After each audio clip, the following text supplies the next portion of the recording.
All right, welcome back to week number 2 of our Friday night football roundup here as we join you in studio again. Several games to watch here on the schedule tonight. Nick Dar here with you in studio. Trenton Dar is here as well.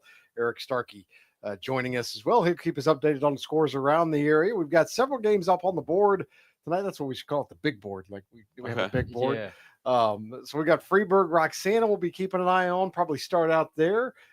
Pretty good matchup there. A couple of good teams in the Cahokia Conference. Gillespie Southwestern, also Alton at home against Belleville East. We'll check in on East Alton Wood River and Columbia. Tough matchup there for the Oilers. And then Marquette, another long trip up to the Bloomington area, I believe, to take on Hayworth. Marquette could actually become playoff eligible tonight. They would pick up their 5th win, move to 5-1 here in week 6. So a big game to potentially pay attention to there as Marquette would like to get back into the playoffs. It's been a little bit lean times. We'll also be keeping an eye on CM and Highland. That game live on the Big Z tonight, and you can check that one out if you want to listen. 1570 AM, 107.1 FM. Also, you can watch the video on riverbender.com. Our friends over at Riverbender having that one as they're getting ready to kick off there in CM High School as Mississippi Valley Conference matchup there. So we'll check in on action there and around the area. Lots of prep football as always on a Friday night. Week 6 of the prep football season as we'll be 2/3 of the way through the season when this one wraps up here tonight as we check around to see who is getting started in the area.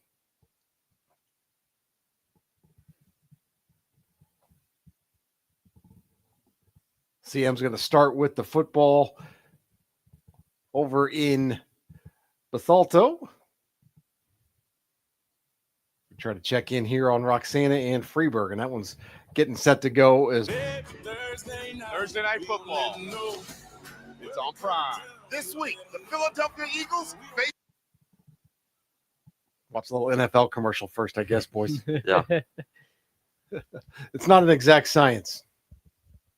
There we go. Roxana Freeburg getting set to kick off there. So we will start there as the band gets off the field. Another Not nice quite the turf- band performance we had last week, but not quite, but we'll wait till halftime until we judge. Well, right? yeah, maybe it'll true. maybe it'll be better.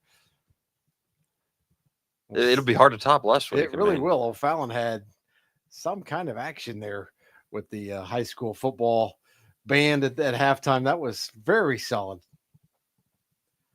Also keeping an eye on Southwestern Gillespie. That one's in Gillespie.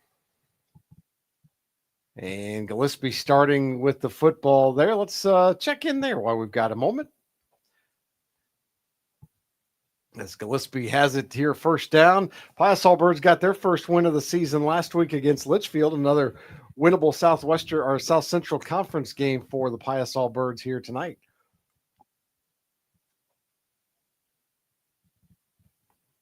Got a penalty there. A little offsides, I think, to start it off as they drew them off. Always dangerous in high school football to go on the. It is. You Hard never count. know if your Never offensive know. line is ready. Is it going to be your guys that jump Yeah. or the other guys that jump? So Don't see a lot of them where nobody jumps. no, usually someone's going to jump, and my fear when I was coaching was it was always going to be my team first. So. Yeah. A reasonable fear. Sure, yeah. Gillespie may be into the end zone here, I think. Little sweep right, and that this is the replay we're Yeah. watching. Not Down into the at end zone, but down inside the 3. 5, first and goal.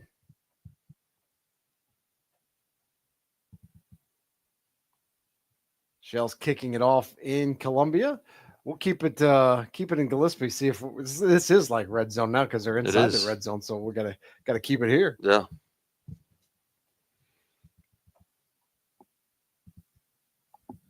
Beautiful night for football around the area. A little warm for October. I'm not used to this Yeah, it 85 was. stuff. Wouldn't mind a little 65 maybe would be good, but we'll take it while it lasts, I suppose. Second down now for the Miners as they try to get on the board here quickly. Just underway up in Gillespie. Miners with the football second and goal from the 3. fullback give here, and that's going nowhere. Piasol Birds all over that one. So now Southwestern a chance to maybe get a stop here. That's a loss of a yard. Back them up to about the 5 for third down.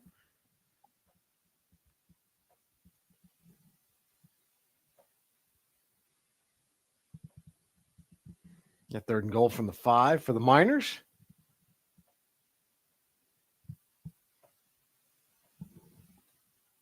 Look at that sunset. That's nice. Good angle. Beautiful. Good shot. Little sweep left this time, and is he going to get there? He got there. Missed tackle. The outside backer there on that weak side, not able to bring him down. So touchdown Miners. They get on the board and take a lead. Probably first touchdown of the night. First touchdown of the night. That's right. Hopefully, many more to come.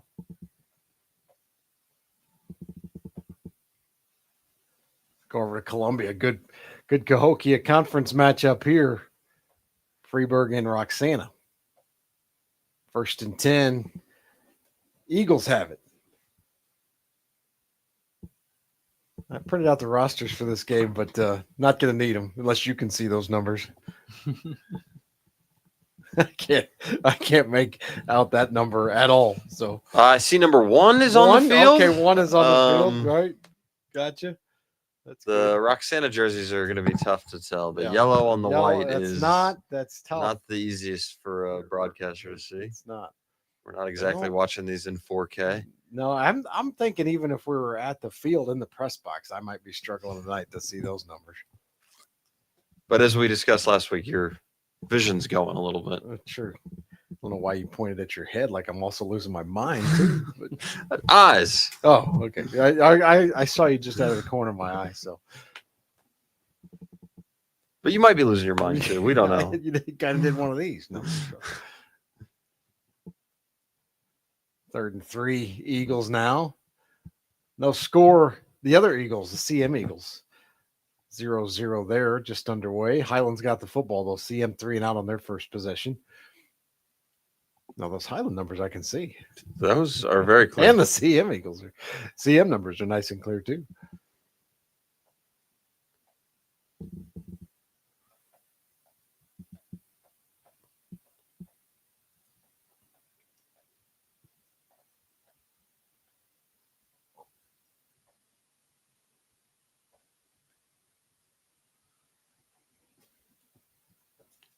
Good stop there for the Shells, maybe. Or timeout, maybe in Columbia. Trying to make sure they get this first down here, 3rd and 3. Not the spot on the field where you would go for it if you don't get it in all likelihood, no matter what the distance. You wouldn't think anyway. Let's see what they do here. You still can run the ball, though. 3rd down and 3. Weird shift to move your left tackle to the right side of the line. And then they just followed him right over there. Yeah. First down for Columbia.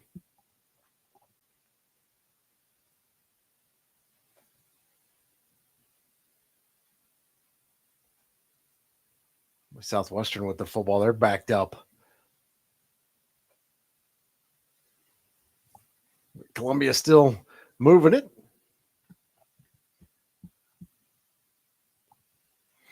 So now they've got it 1st and 10 up near the 45-yard line of their own 45. Freeburg likes the pre-play shift with the lineman, and they like the direct snap to the running back where the quarterback pretends like he's it's over his head and he's chasing after. That's the second time they've done that. See a lot of Shells biting on that, but it did. I guess you'd have to say the play worked. It got them a first down, but I think more of that was because of the blocking up front, not because anybody bought the high snap. Might have worked just as well to turn around and hand it off up the middle. Maybe. Highland about to get on the board here, maybe. Yep, touchdown Highland and CM. They go up 6-0.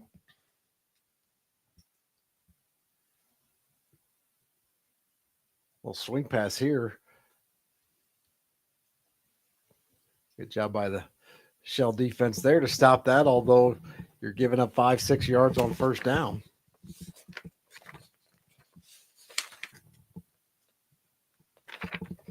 No telling who that is on the tackle. No, not really.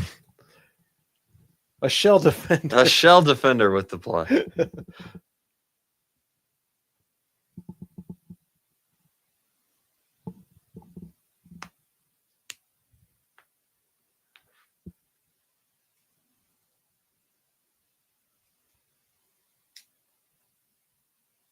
Freeburg right up the middle here. Boy, just dominating really the line of scrimmage.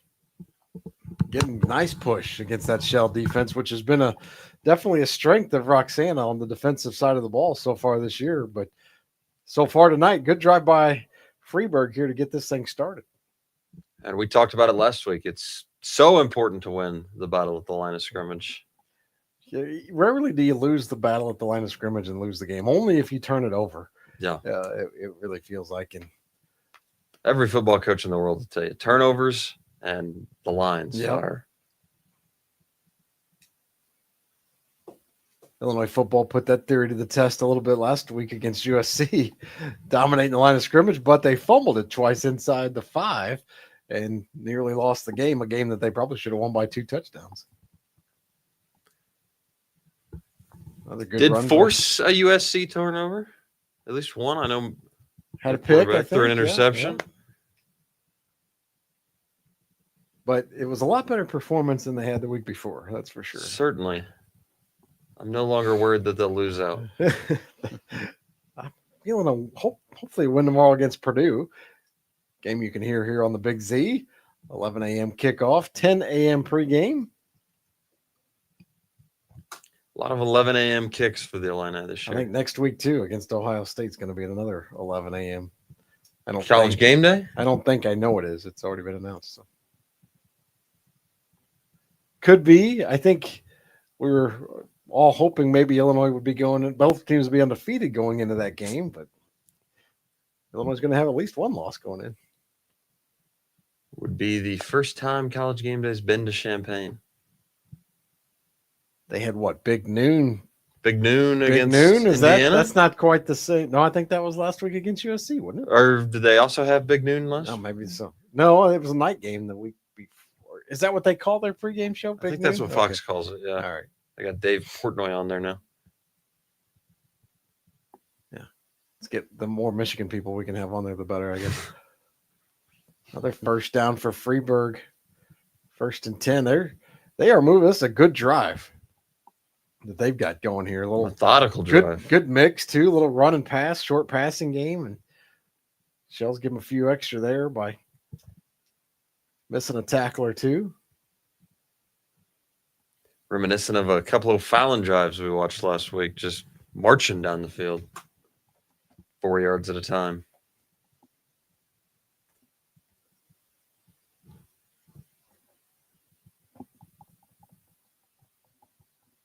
See them getting a little something going offensively. They're inside the red zone. There's a shell defense coming up big. That's a good stop.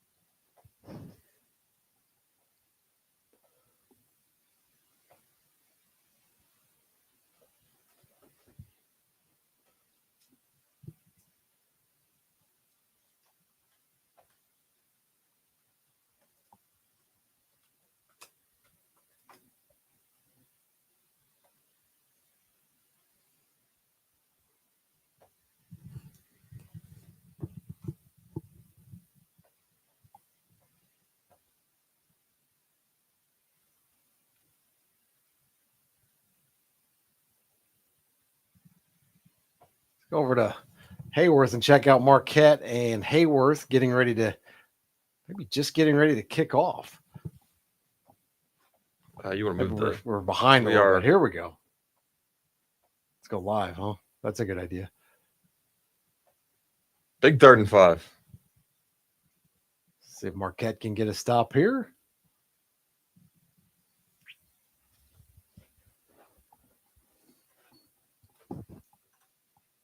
Marquette has done some traveling this year, and they're going to do a little bit more. This is game 2 of a 4-game road trip.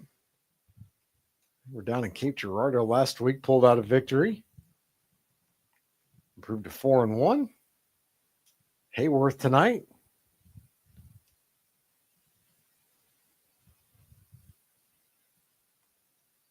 Fourth and 5, and Hayworth getting ready to punt the football away. Just underway here on a Friday night. Nick Darr, Trenton Darr, and Eric Harkey in studio. As Hayworth punts it away, Marquette's going to get the football here. With 5:32 to go in the first.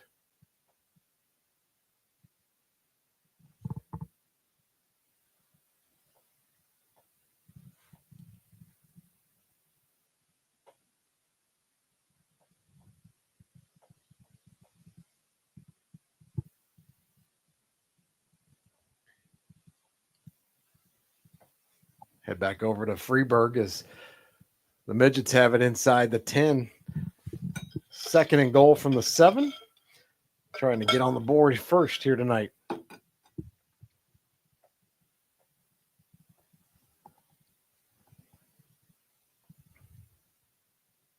See if we see maybe another direct snap here from Freeburg. They've liked that so far tonight. Direct snap run. Empty backfield. Empty backfield. Yep.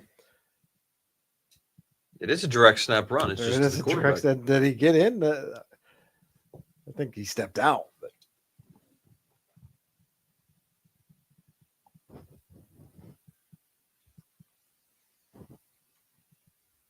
He stepped definitely out. He's out right there, right? See if the Shells can force a field goal attempt here, perhaps. Gain of 2 on that one. 3rd and goal from the 5.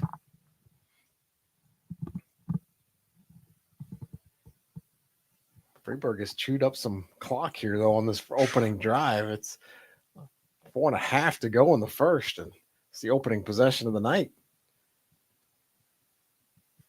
A little run to the right, and that's going to be a touchdown, and Freeburg caps it off with a score. That's a dominating drive right there. Some good blocking right there on 3rd and 5.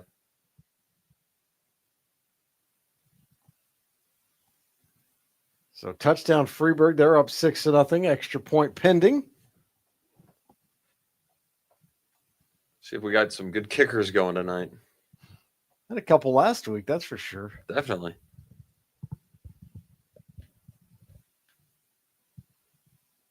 We've got a little freeze up there. Let's take a quick break. We'll come back and let you know if that extra point was good or not and catch you up on the rest of the action around the area as well. Extra point was good, by the way. So it caught up. So back with more after this on Friday Night Football here on the Big Z. Everybody knows Smart Choice Auto Sales for their great selection of quality pre-owned vehicles. But did you know that Smart Choice now offers auto service? That's right. The same ASE certified technician that ensures our vehicles are in top shape before the sale is now available to service your vehicle and keep it rolling down the road. We offer general maintenance, brake repairs, engine checks, suspension repairs, and electrical work. So when your vehicle needs service, make the Smart Choice. Smart Choice Auto Sales in Godfrey. Call for an appointment at 618-466-5900 or online at smartchoiceautos.net. 3. They missed the extra. Take charge of the years ahead with a smart, sound investment strategy and business succession plan. Busey Bank's business and wealth management experts help you envision your best future with powerful insights and proven strategies. Busey Bank, building business, growing wealth since 1868. Member FDIC.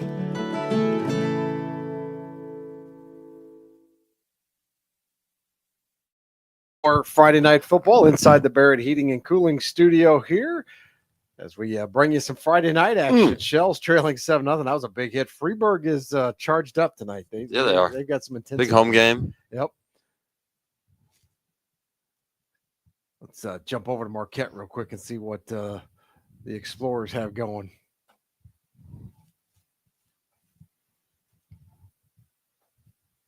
First and 10, little handoff there. Not much. Hayworth thinks it's a fumble. And I think they're right. Looks like a turnover by the Explorers, perhaps. That's no good. We were just talking about turnovers and line of scrimmage. No, early turnovers, and that's a turnover inside your own territory. So Hayworth is going to have it inside the Marquette 40. No score in that one. 5:25 to go. First quarter. Let's advance that one a little bit. Marquette with it back now. So no harm, no foul. Turnovers don't matter. No. As I've always said. You can turn it over. It's fine. You and Mike March both didn't care about turnovers. So Mike March didn't care because they were just going to put up 45 every week. We turn it over 3 times. We'll still score 5 touchdowns on you.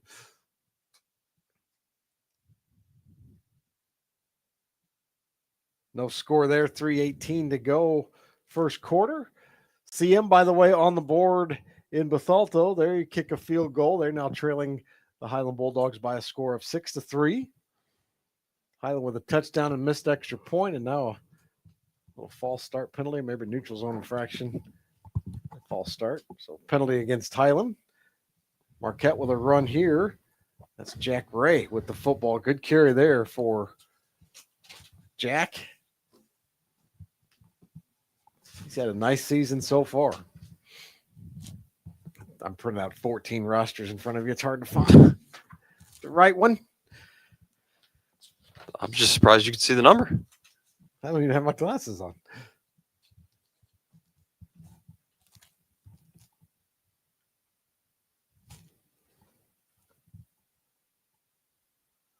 Third and 1 for Marquette. Full backfield, as they usually have. Uh-oh. That run's going nowhere. Move them back. That's going to be a punting situation 5 for Marquette. That one I couldn't see the number on. Ethan McLeod, I think it maybe was number 4. I'll take your word for it. Okay.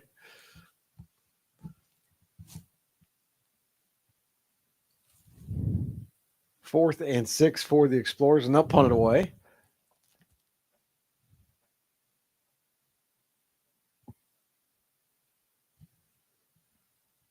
And while they do that, let's head over to Roxana Freeburg and the Shells get on the board. Sorry, we got that one late. It's not, it's not perfect yet, but perfect, right? Yeah. So we don't have high paid producers that are Sure. saying, get over to Freeburg. They're about to score. looked like it was a long run. The Shells and an incomplete Can we get a PAT. replay? No, okay. Blocked extra point.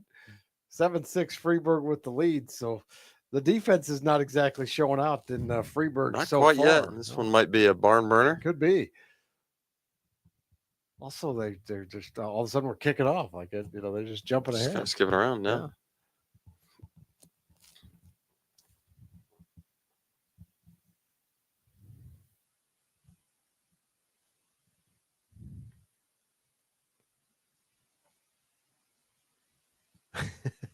Gillespie Southwestern. I have no idea what the score is. Somebody's got 8.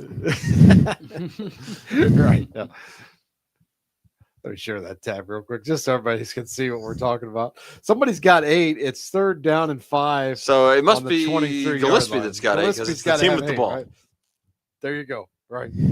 There is a number of seconds left on the clock as well. 30, maybe? It's hard to tell, though. I'm not exactly sure. Big first down, though, for the Miners. Yes, indeed.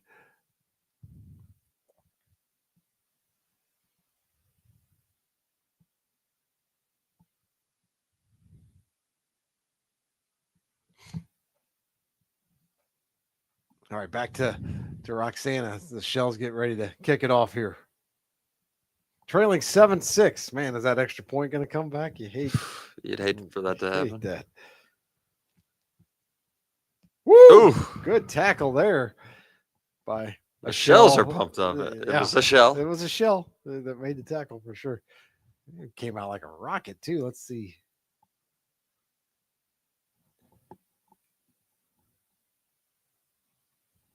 Unblocked all the way down the field.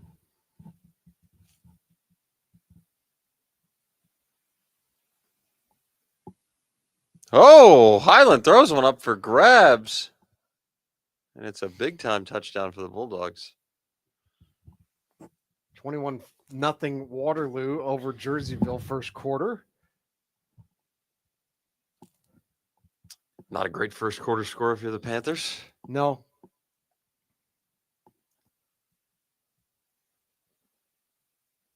Another misdirection, direct snap.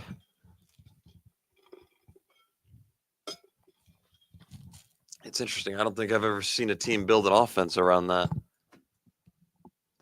The direct the snap, fake snap. the wildcat action. Yeah, I've seen the Wildcat, but sure, but having the quarterback line up every time and pretend like you've just got the worst center in the world.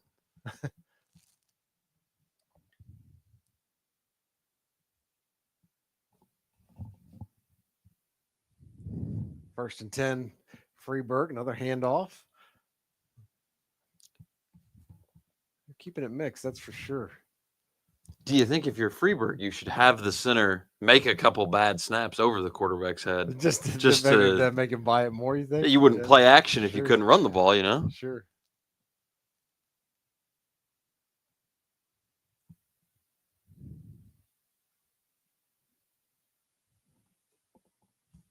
Roxana's not going to buy. The center's been on point all night. We don't. He does. He has. Yeah. Then I mean, it's might really work if you actually do snap it over his head. Good job by the Shell defense there. That's a loss. Tackle for a loss. Call that a sack. Guess you'd have to. But went to the quarterback. I right? guess so. I'm always unclear on how that rule works. Because there's times where he's a designated runner and it's a tackle for loss, and then there's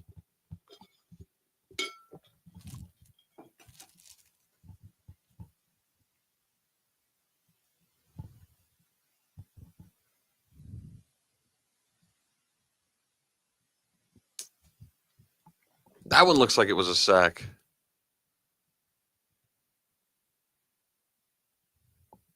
Thanks to unblocked. the fourth member of our broadcast team, Caden Dar, for the update from Jerseyville High School, by the way. Oh, 21-0. 21-0 Waterloo. They're rolling. The Bulldogs are. 7-6 Freeburg over Roxana after one quarter. The Highland Bulldogs are up 12-3. Another score for Highland. No score, Marquette and Hayworth after one quarter. Games are flying along tonight. Marquette getting the punt here, and they'll have the football. See if they can put some points on the board. A defensive struggle, Marquette and Hayworth so far.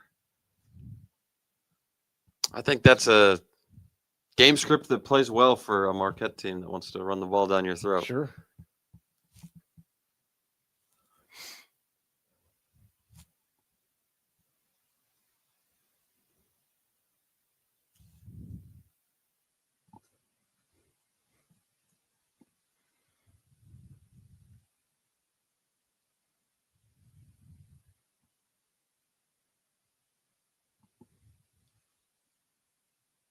Just not able to right now, though. Not able to run the football much at all.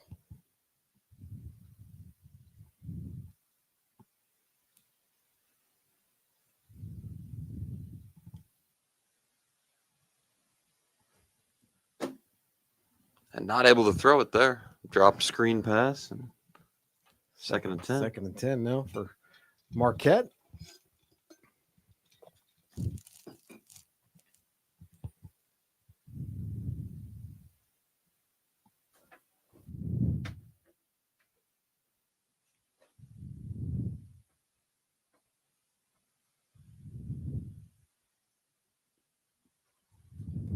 Handoff there, not much either. Again, still not able to run it. I think that was Jordan Croft, the ball carrier. Now Marquette in a down and distance that they don't love, 3rd and 10, and probably have to throw the football here.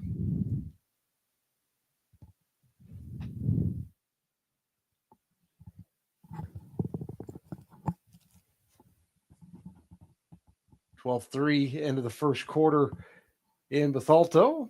Catch that game on the Big Z, also on riverbender.com as well.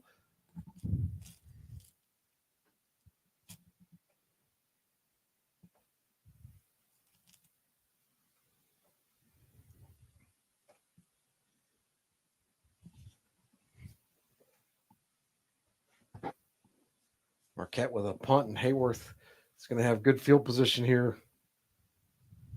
Or maybe a pick, even. Arm punt. Arm punt, yes. Is that what you call those? I think that's a new term on me. I like it, though. Yeah. Sounds better than It interception. does, yeah. We quarterbacks, you don't like that word. No, we like to make up other words to call those. Sure.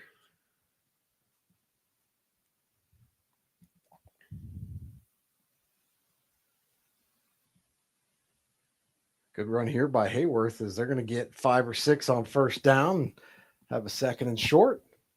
It's usually the receiver's fault when you throw an interception. Yeah, well, yeah, that's what you always thought anyway. Underran, not overthrown. Underran, not overthrown. Just wasn't running fast enough. Or overran instead of underthrown. Yeah. He just wasn't in the right spot. That's what I always thought.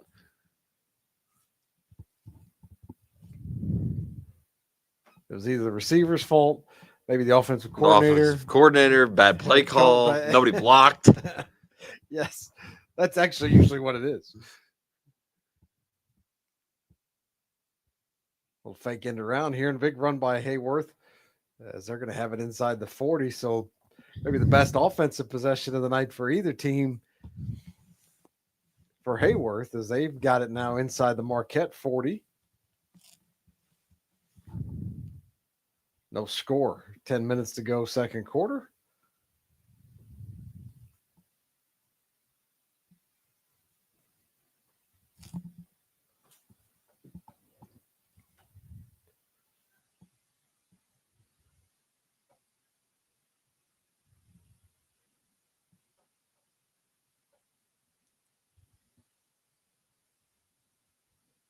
Little fake QB draw? QB draw, nothing. Nothing doing. I thought for a second that might be going somewhere, but it closed up quickly.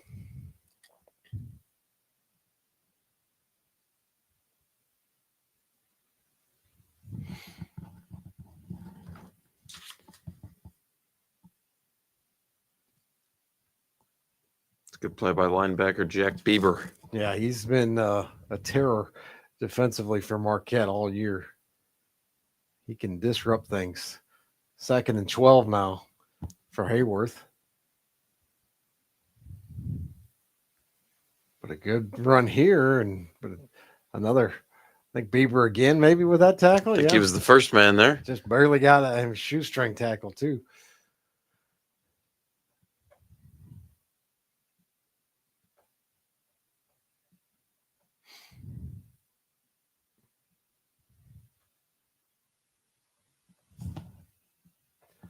Head back over to Freeburg. Roxana has forced a punt, so a little better possession here. Only 2 possessions, really, 2 full possessions in that first quarter. Although I don't think there's time elapsed in the second quarter. I think there we go. 1 second has 1 second ticked off the clock. Thank you very much. That's a good punt. Gee.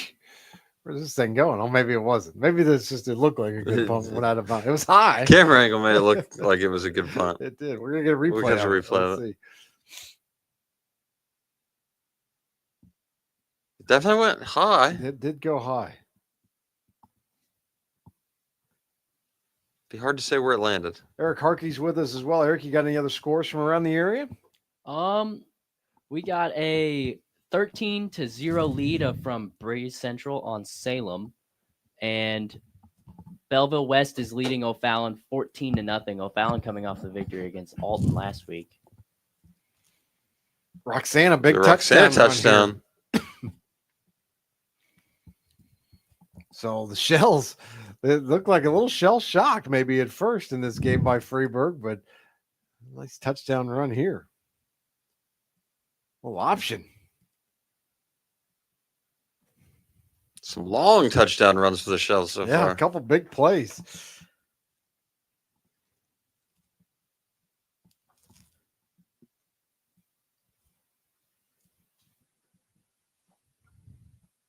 So 13-7, Shells add the extra point, and they're up 13-7. I'm not sure about that 11:06 left in the quarter, but that's what it says anyway.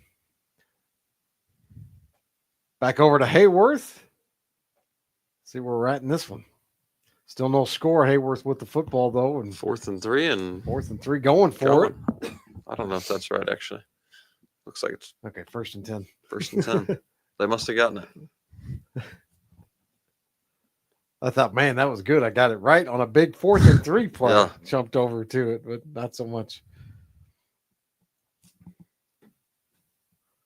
12-3, Highland leads CM. 10:08 to go in the half there in Bethalto.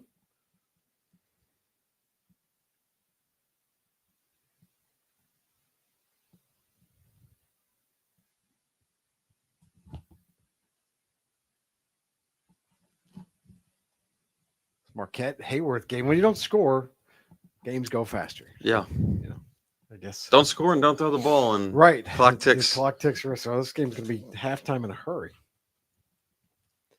Meanwhile, Freeburg and Roxana, there's been 12 minutes left in the half for about the last 12 minutes. Yeah, right. Little Screen. middle screen to an offensive lineman. Yeah, that's no way. That can't. We got a flag here? Got to be a flag, right? That is not an eligible receiver. Only legal if it's tipped, and it didn't look tipped to me, but we're going to spot the ball there. There's the flag. There we go. Hey, 50 can't catch it. He's the center. Kind of a sassy toss from the referee there. He Yeah, wound up. We got it, man. Just throw it on the ground. You don't have to. Just anywhere is fine.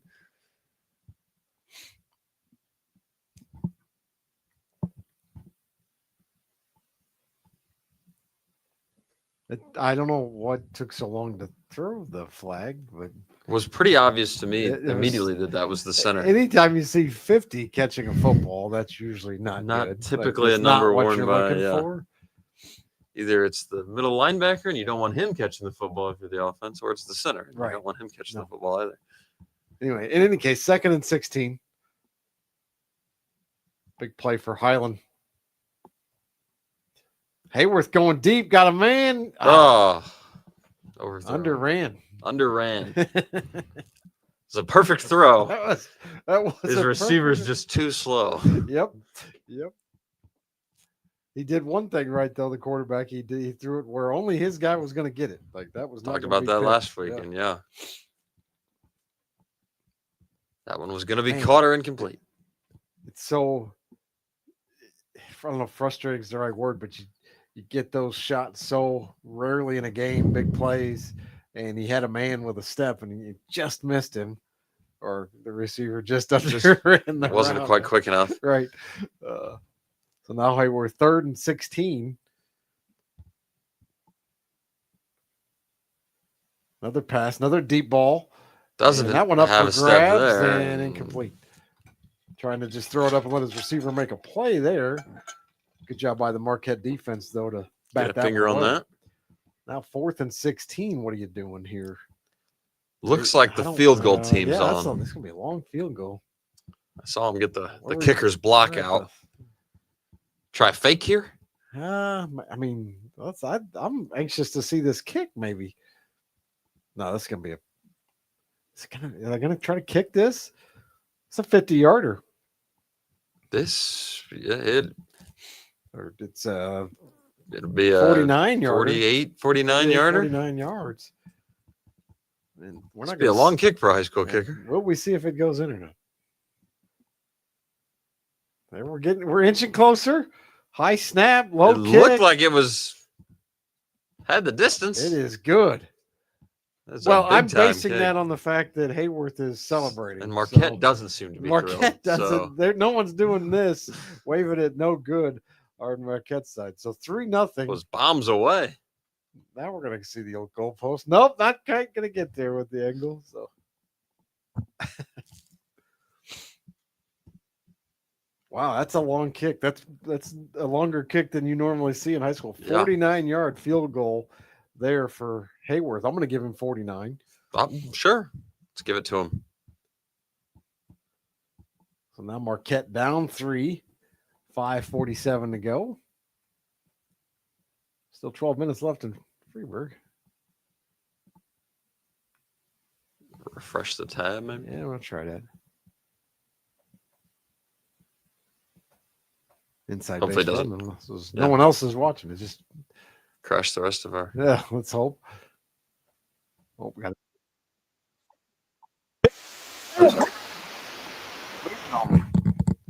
They're trying to trick you into hearing Will Arnett's voice on the Dix ad. Right.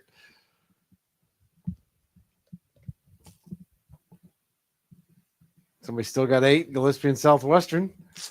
There are 8 points on the There board. are 8 points on the board. There might be more. It Who could knows? be 42-8 potentially. We don't know.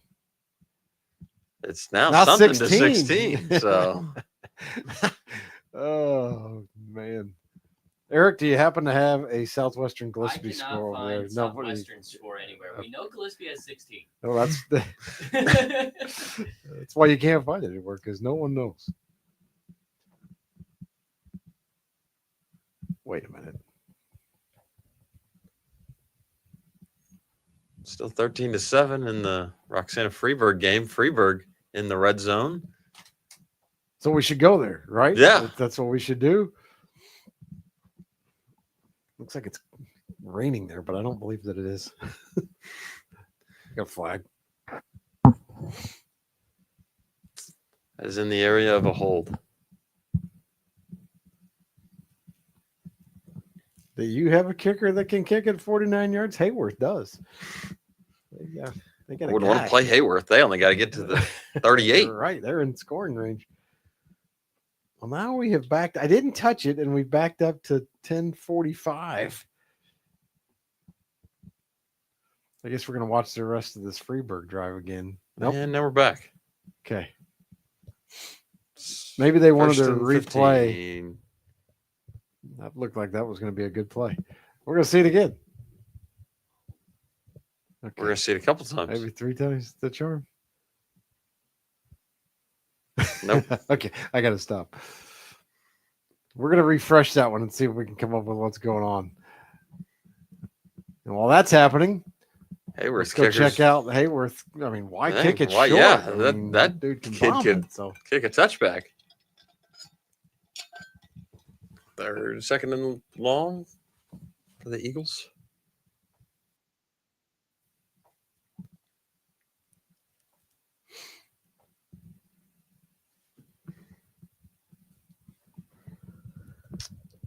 Timeout.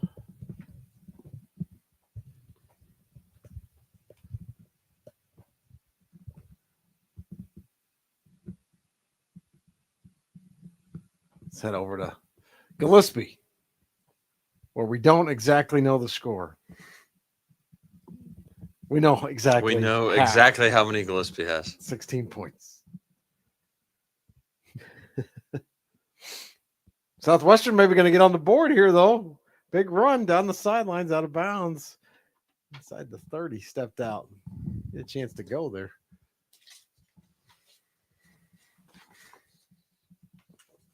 Replay.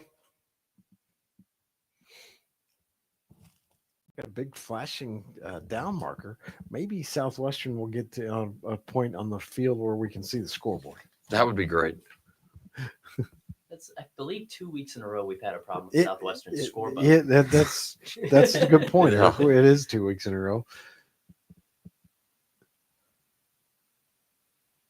And at 2 different locations. I could get it if they were both at Sure. Southwestern. Makes sense that it would be a recurring problem. Get down there further. Let's see the scoreboard. It's got to be on that end, right? CM now trails 20-3.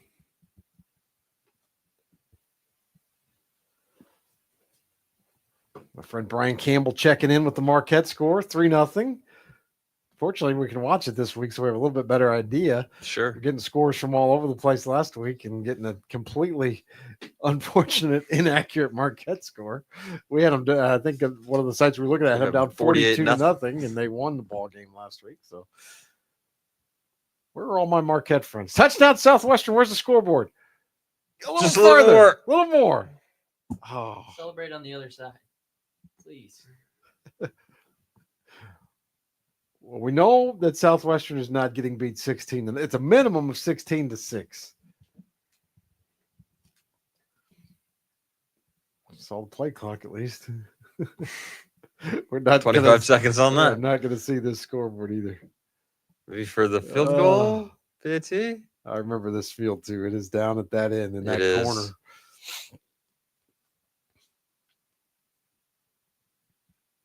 I got a couple Southwestern friends. A little more.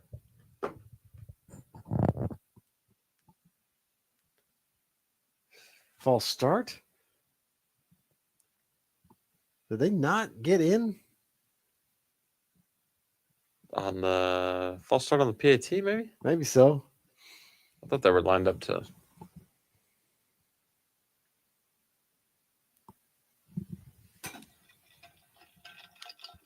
Makes me nervous when you look at your watch, like somebody's texting saying, "Hey, nothing. You're not on. Can't see or hear anything." Nothing about the stream. Okay, Stream is good. theoretically. Theoretically. We could have someone monitor it for us, I suppose. Some people probably are monitoring it, just Yeah. not for us. That good. Now the fifth member of our broadcast team checking in, Mrs. Dar, co-owner of the of Big Z Media. She says we're good. No, she's texting people trying to figure out the Southwestern okay. score. So, hopefully, maybe Tracy Pitts can give us a score here. She's an excellent scorekeeper. She really is one of the best.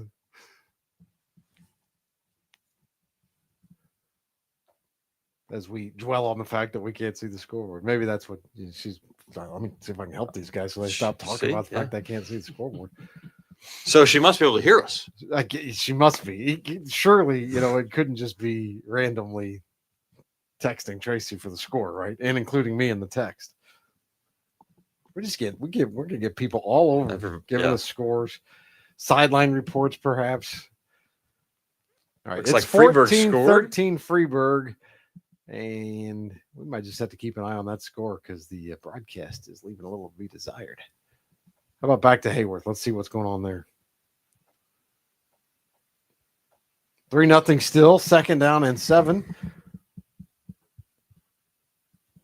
Hayworth has the football. Defense is never huddle. So, yeah. True.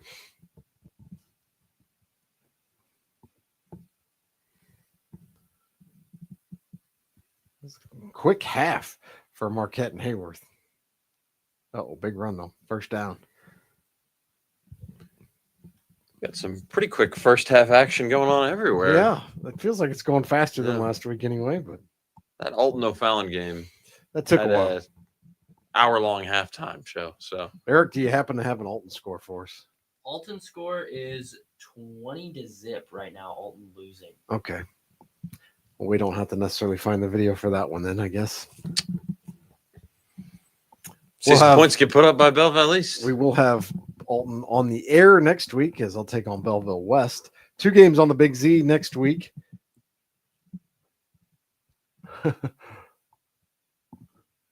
If you give me a moment, I'll tell you what the first one's going to be because I'm forgetting.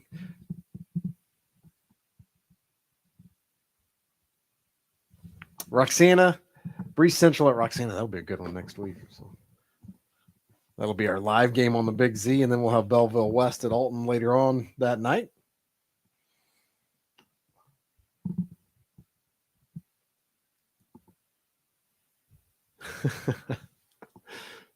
Come on, Tracy. Why are you not at the game? Tracy's not there. She didn't go to the Southwestern game tonight. Speaking of Breeze Central, they are leading 34-0 against Salem. Breeze Central, yeah.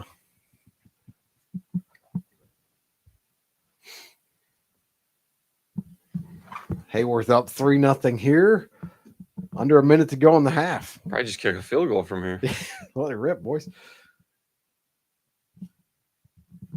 Quarterback's got a pretty good arm, too. They've thrown a couple of good deep balls. They are knocking on the door of field goal range. They probably need 5. Yeah, it looks like 5 they're or at the 6. 39 on the 5 maybe 6 10, yards. 10 yards. We need 10. Yeah. Yeah, probably need to be at the 32 to snap it back to the 39.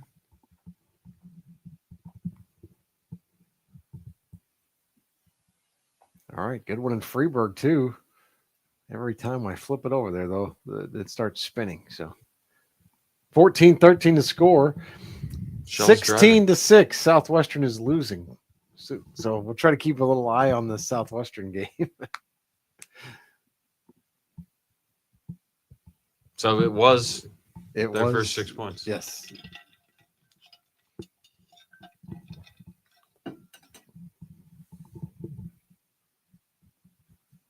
Scorekeeper extraordinaire, Tracy Pitts. Thank you for the update. You would think since we're watching the game, we might be able to know the score, but we can't see the scoreboard. Unlike Marquette, Alton, and Hayworth. Marquette, Alton, I like how it's Alton Marquette, we usually say, but whatever. It's nice to know where it is. It is 3-0 the score there. As you can see, if you're watching us. They're at about 4.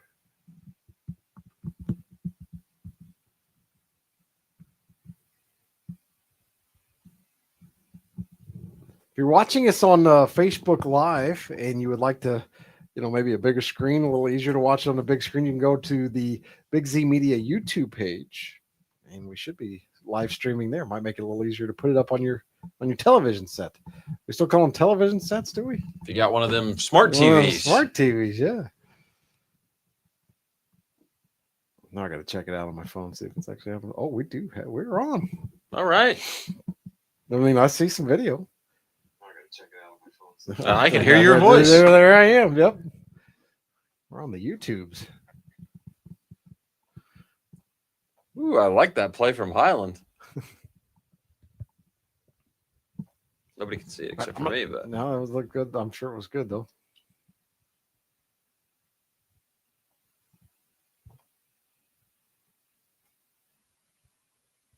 That ain't right. There we go. there we go. 14-13. 2:27 to go. First Third half. and long. Shells with the football. 3rd and 14. Oh, Highland just dropped a slant pass. That pitch must be going for it on 4th down, but I don't know now because that's maybe going to be a penalty.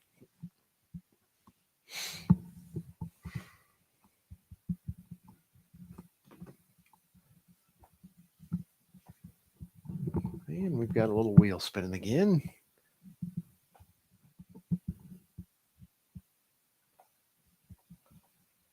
Let's check in at Marquette as they're about to end the first half here. 32 seconds to go. Hayworth up 3-0.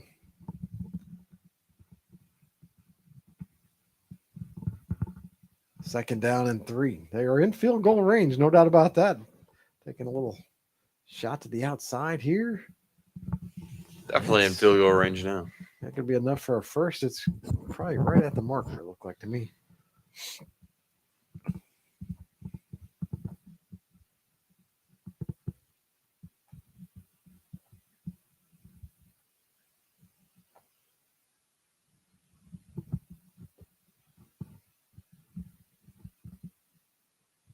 Looks like Roxana is. Nope, they still got the football. Let's go over there real quick. 3rd and 24. Little run play. Not much there. 2 minutes to go. 4th and 23. Not much there either. Uh-oh. Oh. They're going to turn it over down. Freeburg's maybe going to have a chance to score here. Minute 34 to go.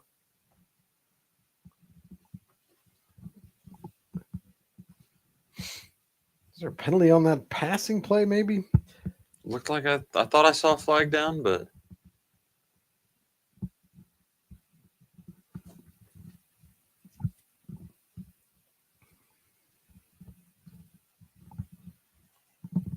Hayworth up 3-0, 23 seconds to go. There was a flag.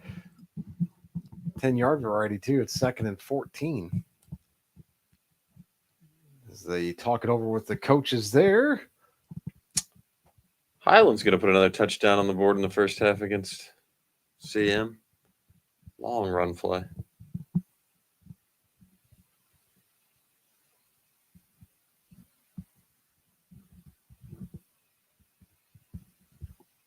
I wonder what the flag is here in the. Oh, deep shot. Incomplete, though.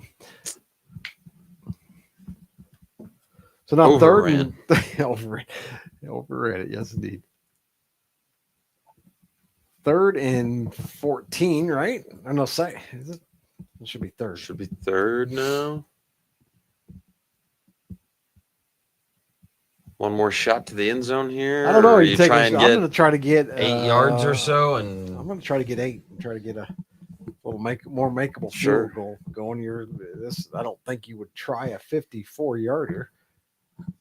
but I wouldn't have thought you'd try a 49-yarder either. Suppose. So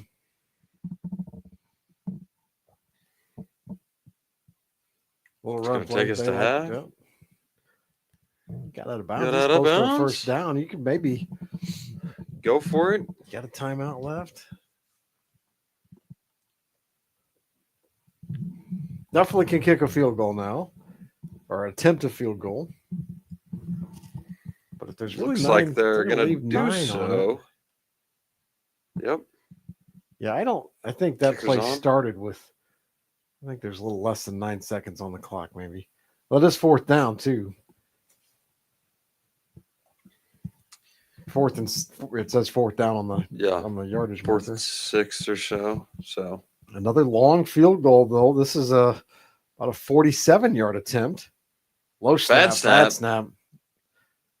That does not look like the kind of guy you want throwing the football. I mean, not often do you want a it guy looked wearing like it all- 71 out there No, throwing the ball around.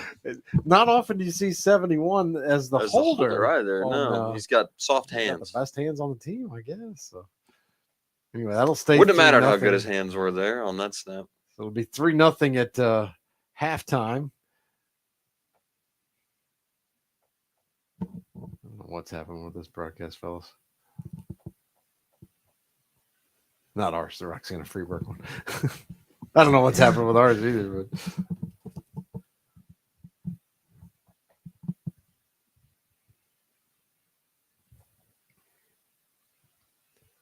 Marquette they're gonna take a shot here. 4 seconds to go. They're on a play anyway. Chucking it deep. Got him, man. That is I mean, it's caught. It's gonna end the half either way. some nice empty passing yards. You always Hey, take we'll that as a take quarterback. Hey, those I'll with take an you. Yeah, extra you love 50 those, yards or so. So halftime there. Hayworth leading 3-0 over Marquette. So a good one there. And under a minute to go. Looks like it's And Gillespie's got 24 on the board now. 24-6, I'm going to perhaps. say it's 24-6. Perfect on 2-point attempts for the Miners, I assume.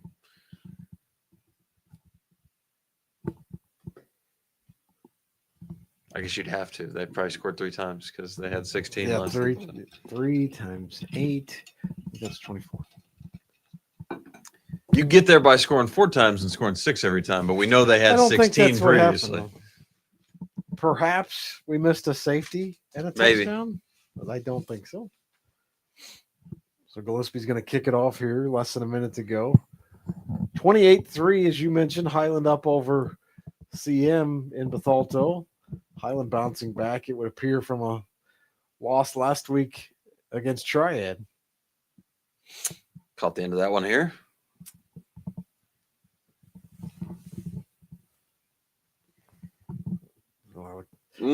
Just fall on it, boys. Somebody fall on it. It's it's not the big fellas back there, at least, but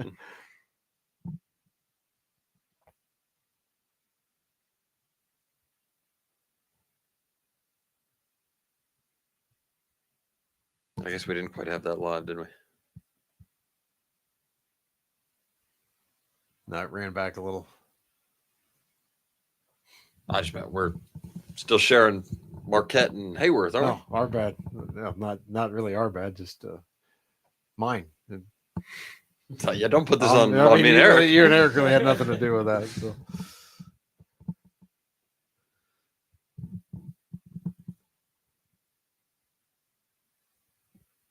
Well, reverse. Oh, and we're I going to love throw it to the quarterback. Caught. I love it. That's a touchdown. Come Maybe back. get Come it. back. Oh. That is That was creative. good. Razzle dazzle. Well, Philly's Pat special. Keith. Here comes the replay. End around. Reverse. He almost underran it, but that was on the money. Yeah. Good Good throw. throw from your wing back there. Get a little downfield blocking here, He's too fast. I guess. Nobody yeah. can catch up to him. That's right.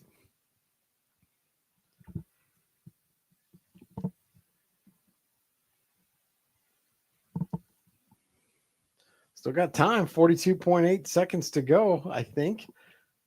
That's my guess. my guess. Flag. Ah. Both teams pointing at each other. So.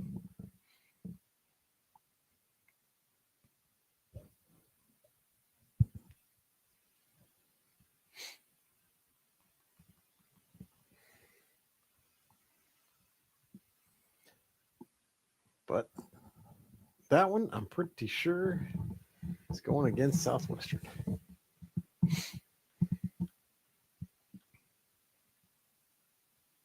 First and 16. 5-yard penalty.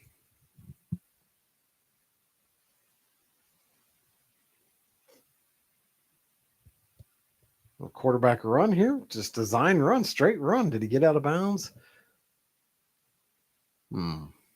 Not much there. We got another bag. We got another trick play in the bag. Yeah. The regular plays don't seem to be working. as No, well. we need some tricks, man.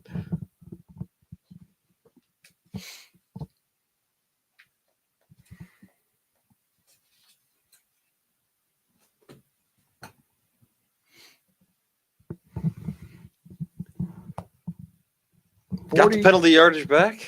2nd 10. Halftime in Jerseyville. Waterloo's up 42-0. Another run play. Not much there. Looks like the clock didn't start.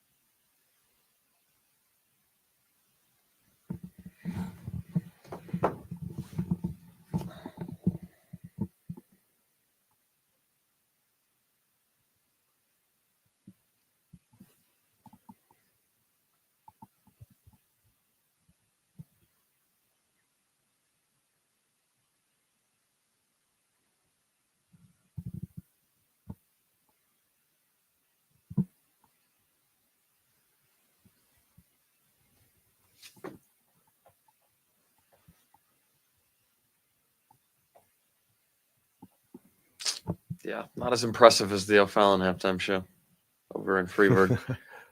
Well, share the tab so people. Well, can yeah, see it. let's let everybody. It's a little bit light compared to. I mean, the entire field was taken up by Yeah. things.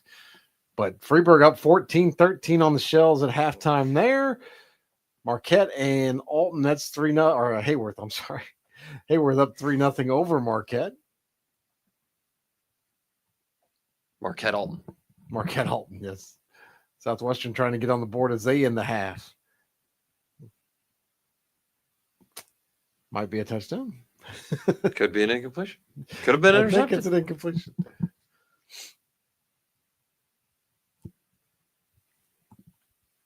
They're going to try a field goal or go for it on 4th and 7.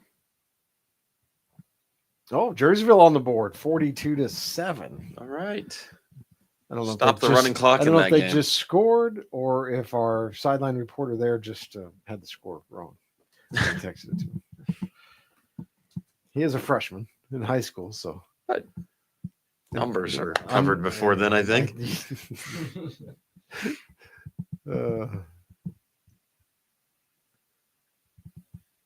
Get in there. It's a Get first the down. first down. They have a timeout left. You better take it. Running around for his life back there. Uh-oh, 2 guys over there. Getting some lookout blocks there. Look out. Yeah. Wouldn't have hated a block from your wide receiver there. Sure. That's wide receivers can block. That's a lot. I think it was, it's halftime. So Jerseyville did not score at halftime. We just had some else, like, because the text was, wait, no, 42-7. So in any case, Waterville big at Jerseyville tonight. Southwestern a chance to go in here and maybe get a score before the half and maybe cut it to 24-14. Maybe.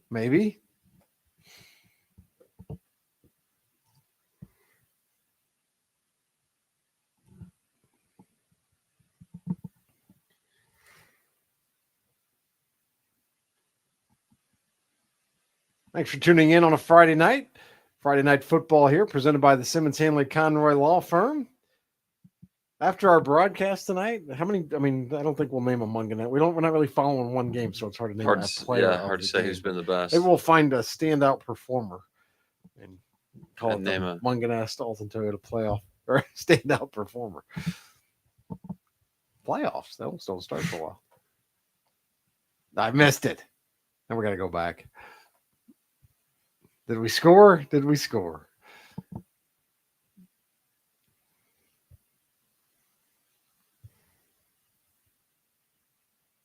I'm going to say no. I think they said that Southwestern was short of the line to gain there. Looks like Gillespie's just going to take a knee on this. Okay. Yep. Or maybe you have to run a quarterback sneak or something. Pretty close to the. Yep. But that's going to be it for the half there. So 24-6. We're pretty sure Gillespie leads.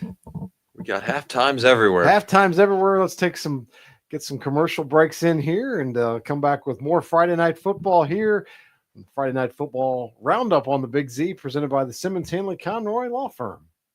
Here in Roxana, Illinois, we're proud to be home to the Phillips 66 Wood River Refinery, a cornerstone of our local economy for over a century. This refinery isn't just about fuel. It's about jobs, progress, and supporting our community. At Phillips 66, they're committed to being more than just a refinery. They're our neighbor, dedicated to fueling growth and supporting our community every step of the way. Phillips 66 Wood River Refinery, fueling our future right here at home.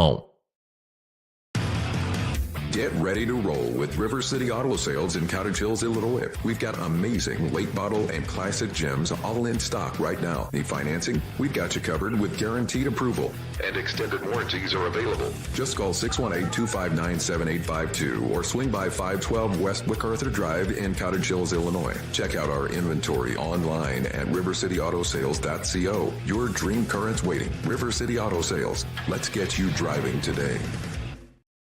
When seconds matter, yet top-notch care at the Emergency Department of OSF Healthcare St. Anthony's Health Center. With a dedicated team of professionals, we provide prompt, high-quality care tailored to your needs. From minor injuries to life-threatening situations, your well-being is our top priority. Count on us for swift, efficient treatment, ensuring you receive the highest standard of care when you need it most. The team of OSF St. Anthony's Emergency Department is ready to care for you. If you are a retired individual looking to supplement your fixed income, McDonald's has the flexibility and hours to help you out. Easy to apply. Online at mcdonalds.com/careers. Text McJobs to 242424 or apply in person at your nearest McDonald's in Alton, Bethalto, Godfrey, Hamel, or Edwardsville. Owned by Dick and Susan Bold of Bold Enterprises. Join their Mc family today. Tired of feeling like just another number at your bank? At First Mid-America Credit Union, we're all about people like you. Whether you're saving for something special, buying a home, or just need smarter banking options, we've got your back with great rates and easy online tools. Plus, our team is here to help you all the way. Check us out at firstmidamerica.org. That's firstmidamerica.org. First Mid-America Credit Union. Member NCUA. Welcome back inside the Barrett Heating and Cooling Studio on a Friday night as we get you caught up on some scores from around the area. Eric Harkey's got a little scoreboard update for us. Eric, what do you got? We got Triad leading Mascuda 7-6 going into halftime. We have Belleville East leading 27-0 against the Alton Redbirds. East St. Louis is leading 33-6 in the second quarter as that game's winding down to go into halftime. We have Carlinville leading 27-1 against Litchfield. That's got to be an incorrect score. Is what it is saying. And then we have Althoff leading Collinsville 13-7. All right, that's a little scoreboard update from around the area here as we get set to head back out to Hayworth as they are getting rapidly approaching the second half, getting ready to start the second half there as Hayworth is up over Marquette by a score of 3-0 as the Marquette Explorers with another long road trip. Marquette trying to get playoff eligible here on a Friday night in week 6. That'd be a nice feather in the cap for them to be heading back to the playoffs. We'll get you set and ready to bring you some second half action here. When we come back, you're listening to Friday Night Football on the Big Z, presented by the Simmons Hanley Conroy Law Firm.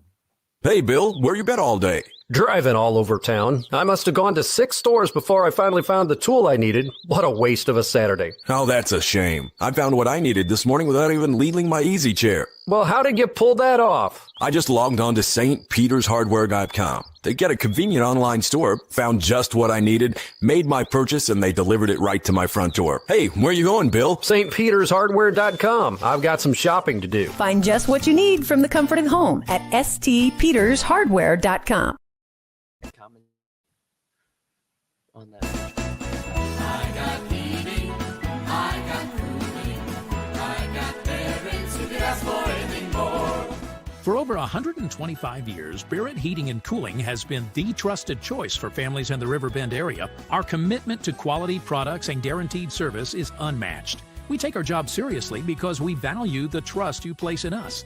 Join our family of satisfied customers today. Call 618-465-3731 or visit barrettheating.com.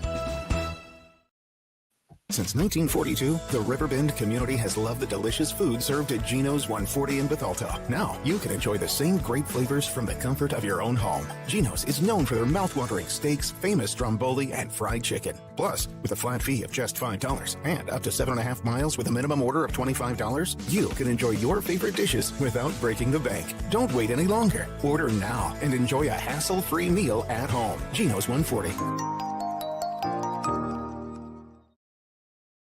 Hey, Jim from Drake Tire and Auto here. Did you hear a screeching or grinding noise coming from your wheels? Maybe something like this. Most likely you've got low or worn out brake pads. Bring it down. We'll take a listen. We're keeping cars healthy since 1935 on Broadway in Alton, where quality starts. For reliable electrical and HVAC services in the Riverbend area, choose Bickle Electric Heating and Cooling. Locally owned and operated for over a decade, we prioritize quality work and client satisfaction. We offer full installation, inspection, and maintenance services for residential and commercial properties at competitive rates. They gave all-around professional care from the person who answered the phone to the worker that showed up on the job. Thanks, Bickle Electric Heating and Cooling. Visit us online at bickleelectric.com to schedule your service today.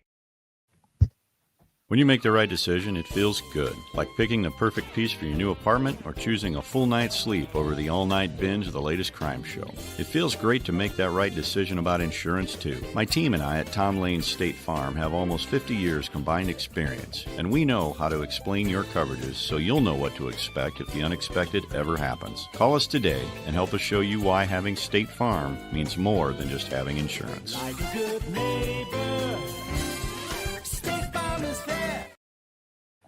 All right, welcome back inside the Barrett Heating and Cooling broadcast booth. Friday Night Football here on the Big Z as we are following several games from around the area, getting set to kick off the second half. Hayworth leading Alton Marquette by a score of 3-0. Explorers got to get something going offensively here in the second half. I'm sure Coach Dickerson not pleased with the offensive performance from his team in that first half as they try to get win number 5 on the season and try to go to the playoffs. But Hayworth obviously a lot to do with that defensively as well. Definitely a big, long field goal. The only points for Hayworth, a 49-yarder that they kicked in the first half. Meanwhile, competitive game in Freeburg. Freeburg up 14-13 on Roxana that game at halftime as well. Some other games around the area that we're following not so close. CM trailing big at halftime against Highland 28-3. Waterloo hammering Jerseyville 42-7. Eric, what's the Alton score? Do you have an Alton score? The Alton score last updated was 33-0. 33-0 Belleville East there. And how about the East Alton Wood River? East Alton Wood River, I still cannot find an update for that score right now. So back in action. Gillespie Southwestern is 24-6. Gillespie Southwestern is 24-6. They're at halftime as well. And now Marquette and Hayworth getting ready to kick off the second half here with Hayworth leading by a score of 3-0. Marquette, good news. They're going to get the football here to start the half. See if they can get the running game going a little bit in the second half. In a defensive battle. So good job by the Explorer defense in that first half. And now, get on that. Roll that football just never bounces properly right to you, does it? Not a round ball. It's not. It's sort of round, but oblong shaped. Yes.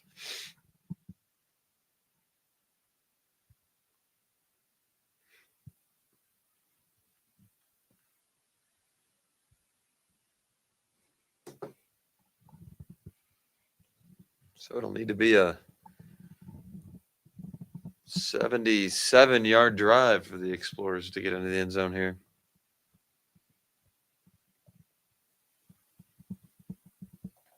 We'll run up the middle here.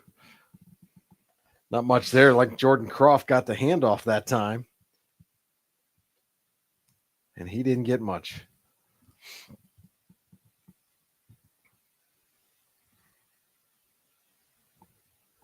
Now he'll check out, and Kalen McGee, the running back, they'll kind of rotate every play for the Explorers.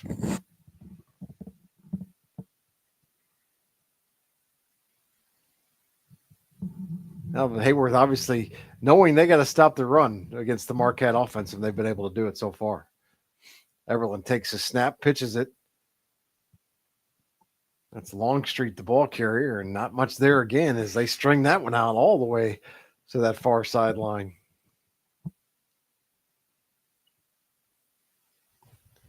And if Marquette's not able to run the ball, they don't have a lot on offense. A little bit one-dimensional, that's for sure.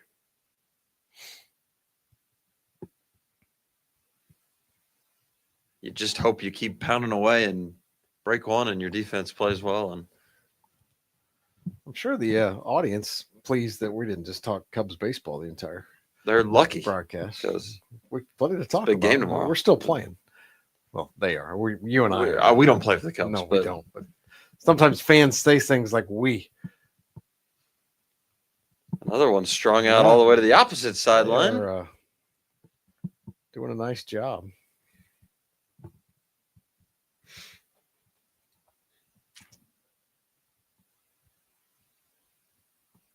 I seriously considered going up to Chicago for the game yesterday. That would have been fun. Would have been a good time at Wrigley. One of the most nerve-wracking games I've ever watched in my life as a Cub fan. I'm not sure what made me so nervous, but it was just a game that felt like they should have won by a lot, and they didn't.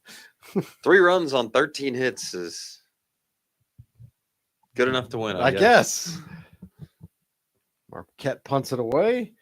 Pretty good punt. Fair catch by Hayworth, and they'll get it for the first time. So not exactly what you're looking for there.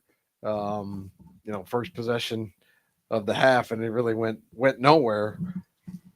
Gained about 4 yards all in all.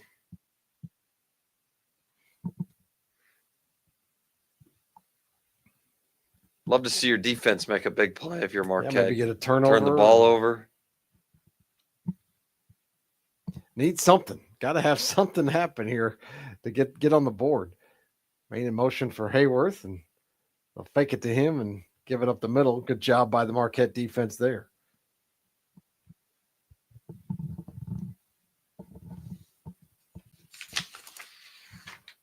Trying to find a Wood River score for you. Not having much luck, though.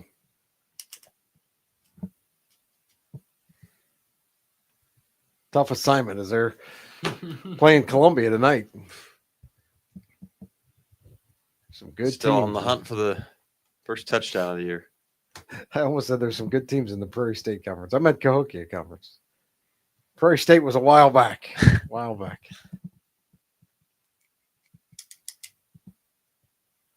Marquette a chance here to force a 3 and out. You would maybe not say there are a lot of good teams in the Prairie State. You maybe Conference. wouldn't have said that, no. There are a couple.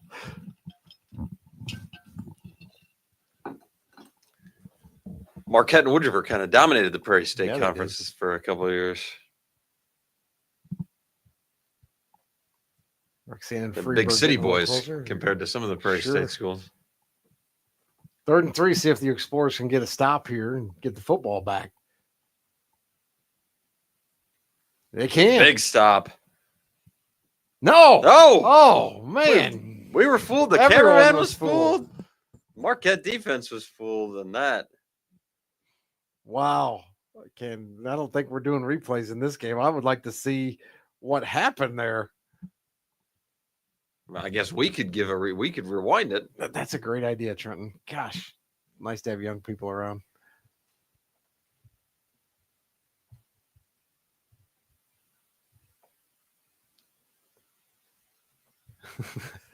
Here we go. There we go. Got it back. Quarterback Just a keep. fake. Just a quarterback, little run pass option touchdown. Wow. Marquette defense bit hard. They did. and Yes, that would be the definition for sure. I think that's what fooled us is the Marquette defense bit. I think so. Give the Marquette defense credit. They made a nice tackle on the. They stopped the guy that didn't. The guy that didn't have the ball was definitely stopped.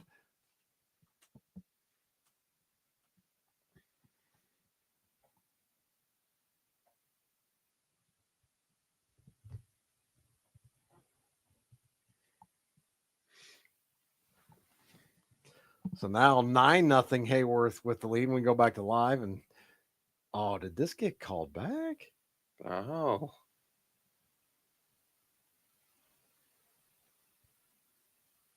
You have a hold there? Would explain why there was such a big hole. Okay, so we got 9-0, 8:49 to go. What's happening?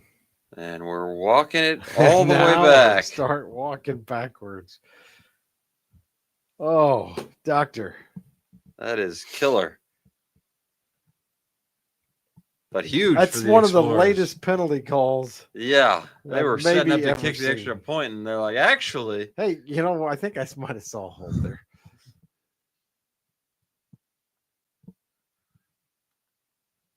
We're going to move this thing all the way back. But we're not going to take any yards away. We're just going to redo it.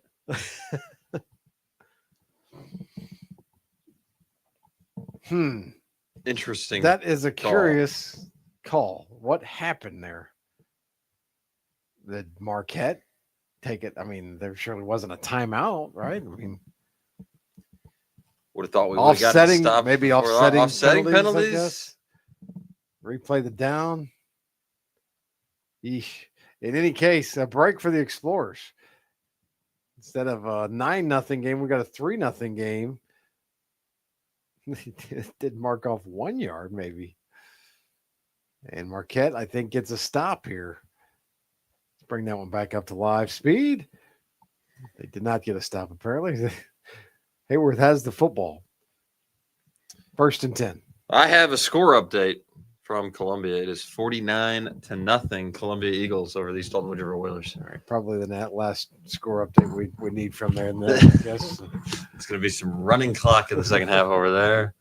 I'll keep an eye on it, see if Wood River can get their first You touchdown. have a sideline reporter there? Or did you It's find it? they're live on YouTube. Okay, or are they? Well, we don't need to put it on. Crack staff we have here, Big Z, at the Friday Night Football Roundup, the huddle. I think that's taken. The scramble was a suggestion. Scramble, okay, not bad. We're kind of scrambling around. We trying are to see which scrambling. game We're is- And then, the quarterback scrambles. Sure. I got the. You got the Yeah. Okay. I didn't have to explain that one to you. No. All right. But you never know. maybe for the viewers at home. Sure. Maybe I was explaining it to myself.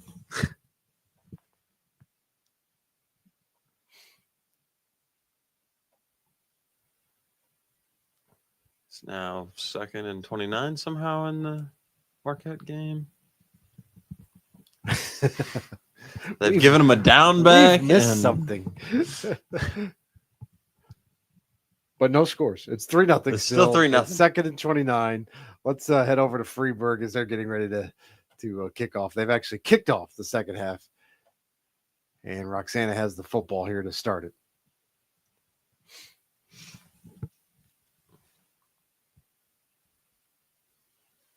I don't think that run play was very successful, though we did miss the last half of it. But We'll get a replay. This seems to be a different run play. This is a little pass, flat, actually. little swing pass. Runs into your own offensive lineman. That's always good. Now And punt. it's a punt. Doesn't seem like they got it. I think the scramble might be the Scramble right may be a there. winner. We're going to replay this punt. Yeah, kind of. We got a couple. I mean, who doesn't love Who to doesn't see love a good punt? High flying you know? action like a punt. I don't even know if you'd call that a good punt. You'd just call it a punt. One more time.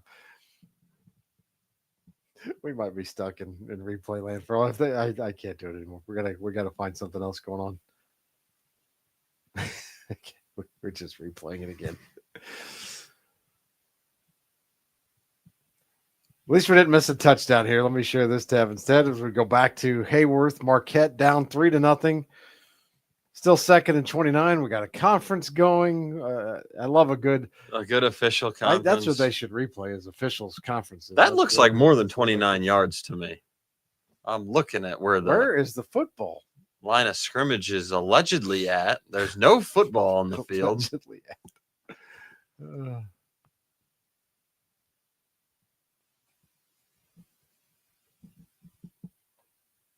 The officials are just wishing they'd let that touchdown stand. They wouldn't have to be out there trying to figure out whatever the heck's going on right now. Gillespie's got 30 on the board with some amount of and quickly too. We've still got 11:40 something. So a big score for Gillespie. Took Quick back strike. the opening kickoff. They did. We could, what we could do? We could find out. We could find out. Perhaps. Not quite far enough back. Here All it right, is. here it is. Instant replay. Brought to you by our sponsors. Not really. But if you'd like to sponsor the instant replay, give us Sure, a call. give us a call. Here's okay. I'm going to assume he scored. I think he scores or he He took it real close anyway. Squib kick to start the half is an interesting play. Sure. It kind of backfired a little. it doesn't seem to have worked. And all we have of the replay is that he gets to the 50. He's at the 50. He's at the 50. Still at the 50. We're not quite sure, but he must have gotten in somehow. Now Southwestern has a ball. And that's going nowhere. Let's see if we're still conferencing over in Hayworth. We're playing football. It's still 3-0. Not 2nd and 29 now. It or surely is it? is not. I mean, first of all, I think I see. I don't even know. Where's the marker? The marker appears to be ahead of the chains now, which is not interesting. Possible. Now we're moving them. 1st and What do we got? 10. First somehow. and 10? Okay. We converted a 2nd and 29? We'll never know. It's 3-0. They're in field goal range.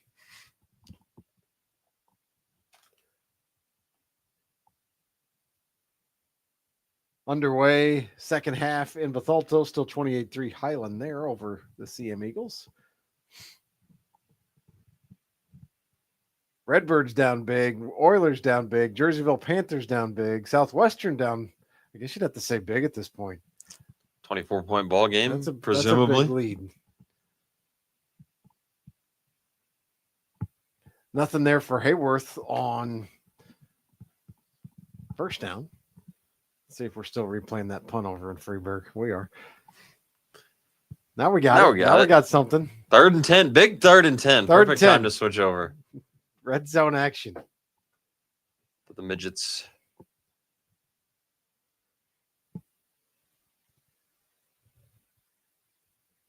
Good ball game, though. 14-13. Freeburg trying to keep this drive going. 3rd and 10. Shell's trying to get the football back. I don't know if I could hate that play call more. I don't love run up the middle on 3rd and 10. I don't either.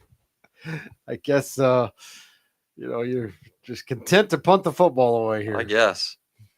Hoping to cling to a 1-point lead for the rest of the game, play field maybe, position. Yeah. Oof. I'd maybe air it out on 3rd and 10, or we got 3rd and 2 here. Hayworth and Marquette. Marquette trying to get a stop. They won't get it. Inside the red zone goes Hayworth. Already up 3-0. 5 minutes to go, 3rd quarter.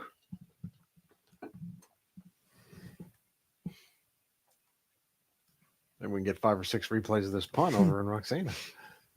Punt zone. It's blocked. No, just missed it. I'm not sharing it. I'm sorry.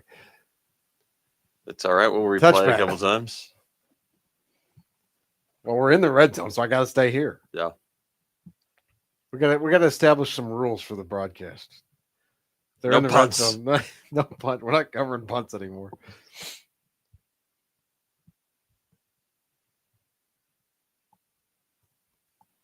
Those houses are relatively close to the field. They are. That's an Hayworth, interesting setup. I'm not sure I would. I guess if you like high school football, it's cool. Yeah, I could have a little get together. 2nd and 7. Tailgate in your backyard. Yeah.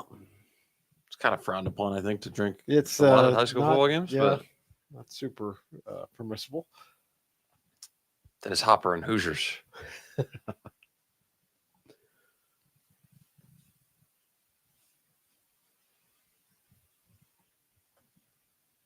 Gene Hackman tried. He tried to sober him up. Yeah.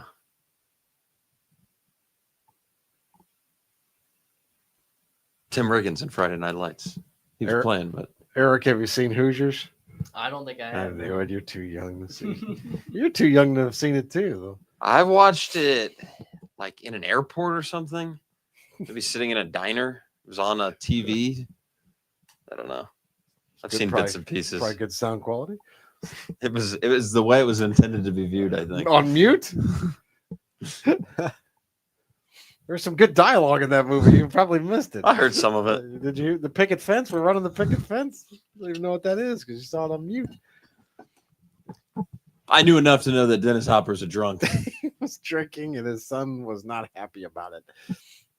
1st and goal, Hayworth at the 1. Knocking on the door. Our first touchdown of the night, maybe, here in this ball game.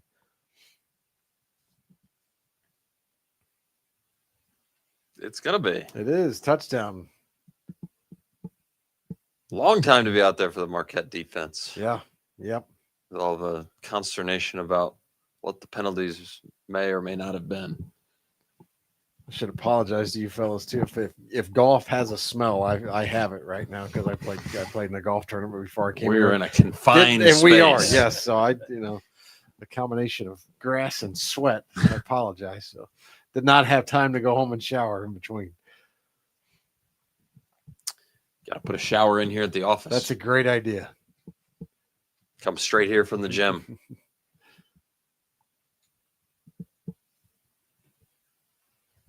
I don't want to make it too nice to where I just wouldn't have to leave here. I need to leave here. So Sure. occasionally. See your family a little bit. Yeah, that's good.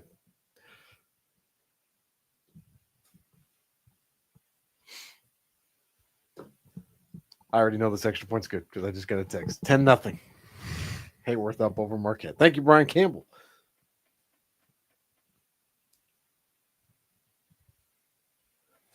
Let's see. Am I behind? Okay, we're going to kick it now. The officials are bound to determine to not make this a fast game. Had a good pace going It to, and had, now and we've had like 14 officials conferences in the last 5 minutes. Extra point is up, and it is good, and Hayward leads it 10-0 with 3:07 to go in the third quarter. See if we can see some more punts over here in Freeburg.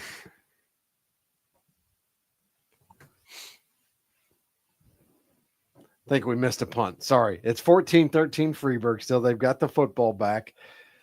And 30 seconds just ran off the clock. It's now 2nd and 6.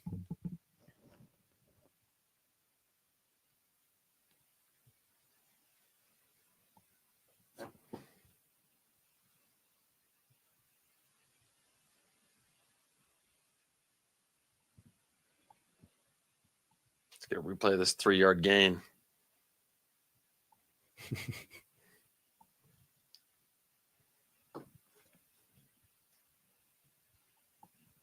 Sure. I mean, you want to see that again. Like, let's see the key block on that play.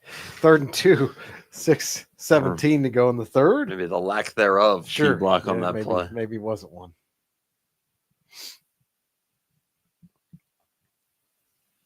Shells need to stop. They're going to get it? They No. are just not going to get it. Thought they had him there for a second in the backfield, but just able to break away enough and get the first down. Now, this game's going fast because every time a play ends, like we jump ahead and 30 seconds runs off the clock. That's great. We're seeing nothing but seeing, action. I mean, it's like we're seeing the condensed version until now. Now we got spinning wheel.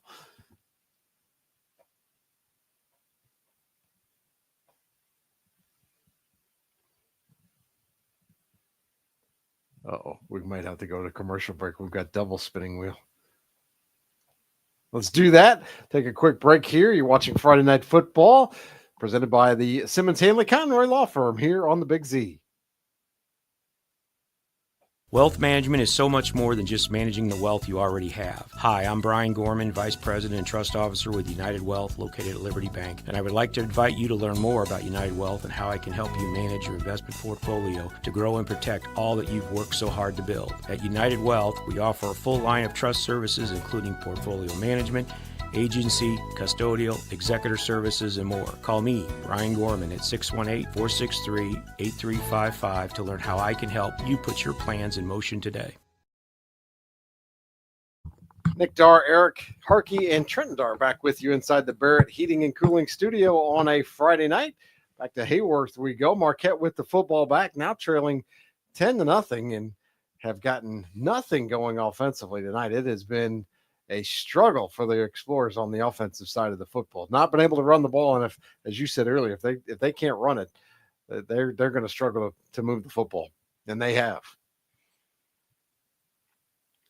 It's been 8 men in the box most of the night for Hayworth, and so now everyone wants to throw. It's high. We might have had him.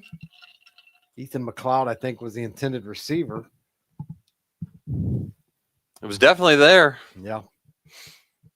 That would have maybe opened some things up for him, too. Let me share this tab instead. How about that? Instead of the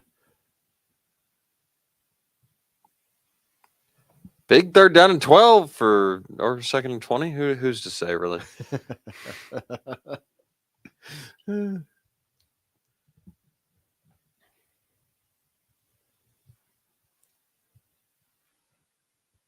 We know for a fact this one's a big 2nd and 10 for the Explorers. For the Explorers.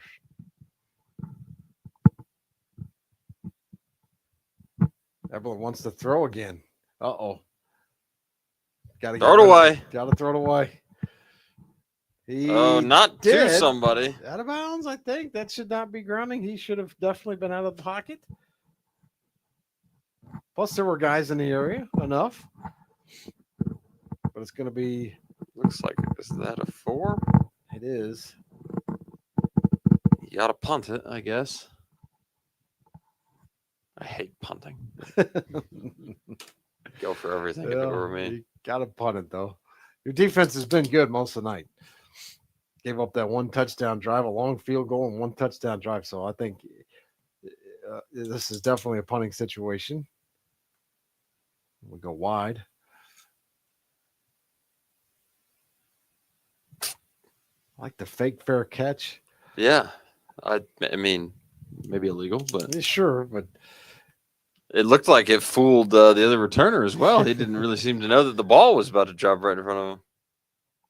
he's like, well, it's coming to me. Yeah, you're not. You were supposed to fair get that catching it. guy.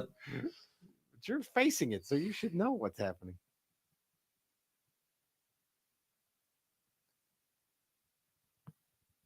See if we can find out what's going on in Freeburg. Looks like a punt. Punt. We're back with another punt in the punt zone. If I could just catch every punt of the night, that would make me so happy. So this is a good one, folks. That was a good one. The fair catch called for, I guess, and I think you got to let that thing bounce into the end zone if you're the Shells returner there. That's when you let go, probably. If punters ruled the world, then we'd be watching nothing but punts.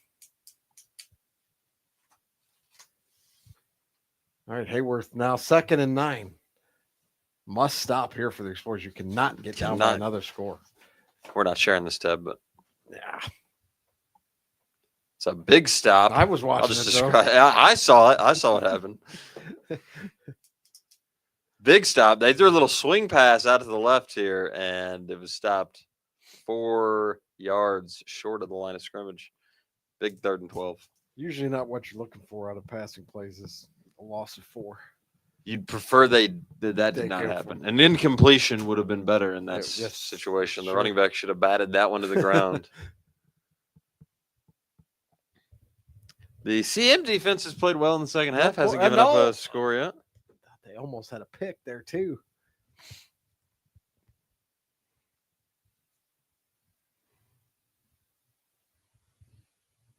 Stretch right.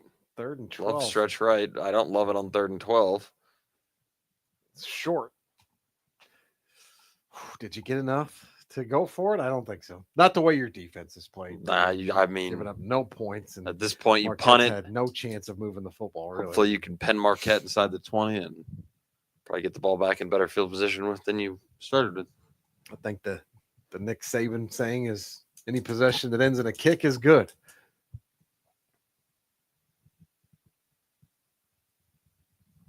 I don't know that I subscribe to that theory, but I like possessions that end in touchdowns. But well, it ends in a kick though, kicking the extra point. It does not all the time in high school but football. That's what Nick Saban says, like a kick. Yeah. You know, a punt, a field goal, or a extra point. I if you played for him, you could argue with him, I guess. That, you know, Coach, I don't know about this philosophy of yours of every score that ends in a kick is good. What if we go for 2? What if we just punt all game long and lose 45-0? Right? You like that, do you? No. Sure, we didn't turn the ball over, but we punted it a ton. A punt is a turnover. No, that's not true. You're giving the ball back. You're giving the ball to the other team. You're turning it over to them. Hopefully, several yards downfield, though. Well, sure, you could do that with an interception, an arm punt.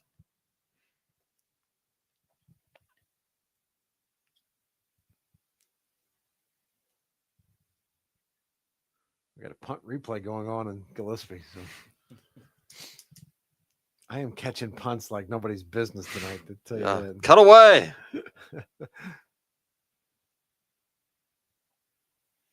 Marquette's going to be punting when I go back. It's the end of the 3rd quarter over there. It's the witching hour.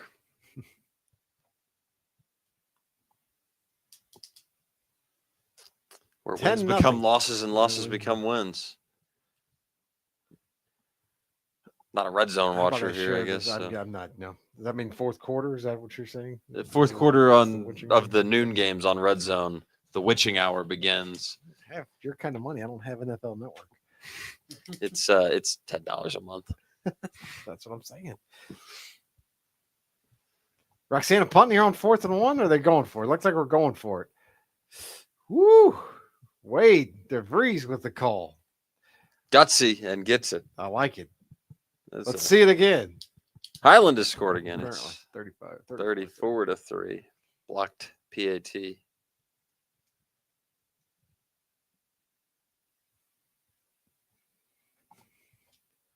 All right, that's not a replay. So let's just.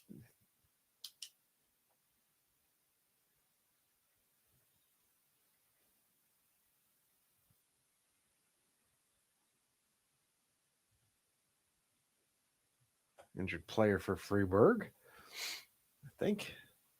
Another look at that punt. Let's see this punt again.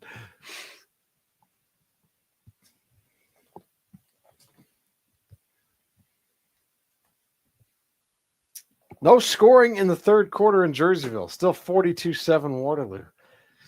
You know, that's just I know if you're doing play-by-play of that game, you're not exactly thrilled with that quarter. You would have would have liked to see Waterloo put up a score on the board, so we could have gotten out of here. We have an update from Columbia where it's now 55-0 Eagles. Now that one, the clock is rolling. That clock is gonna roll all night long, and it is actually already almost into the fourth. That one's probably gonna be over soon. I'll put that one at let's say 8:05. There's 40 seconds left in the third. Will it take 20 minutes to run 12 minutes off the clock? It's actually gonna be 9:05. The clock on this computer's wrong. Oh, so it's 8:44. It is 8:44. Yeah, we're behind an hour. Here in the We're studio. on mountain time here. Had I looked at my watch or my phone, I would have maybe had the time correct. But Let's see if we can stick with this Roxana Freiburg game a little bit. It's a barn burner, 14-13. There's been no scoring in this third quarter as well. Roxana moving the ball a little bit. Just a gritty drive. Pounding the rock down the field. Going for it on 4th and 1 inside your own 35. That's a gutsy call. And so far for head coach Wade DeVries, well, that worked because they got the first down, and now the drive stayed alive. An old passing play now. Oh, dangerous throw. That's why Roxana doesn't like to throw football. Only 3 things can happen. 2 of them are bad.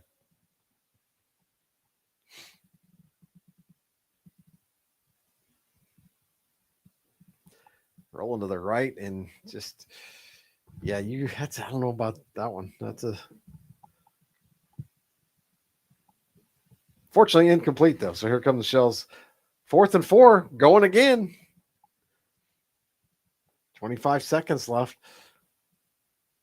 Another throw. Man, it froze up.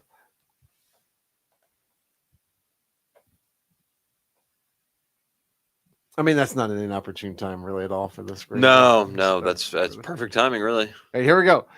Frame by frame action. It was incomplete. Or if it was complete, it wasn't good enough for a first down, I would say. Could have also been complete to the wrong color. Could have been, jersey. In any case, Freiburg has a first down. Let's go back over to Marquette Hayworth and see where we're at here as we catch up a little bit. 4th and 14. Marquette punting again. Another poor possession offensively. We've got more punt action. More. I caught another one. It's a good one. All the way back inside the 30. I think for Marquette to win this game, they're going to have a defensive turnover, maybe a defensive score. I think you're right. Offense has not been able to move the ball tonight. Doing nothing. No. When the last time we saw Marquette get a first down was tonight. I don't think I've seen one in the second half for sure.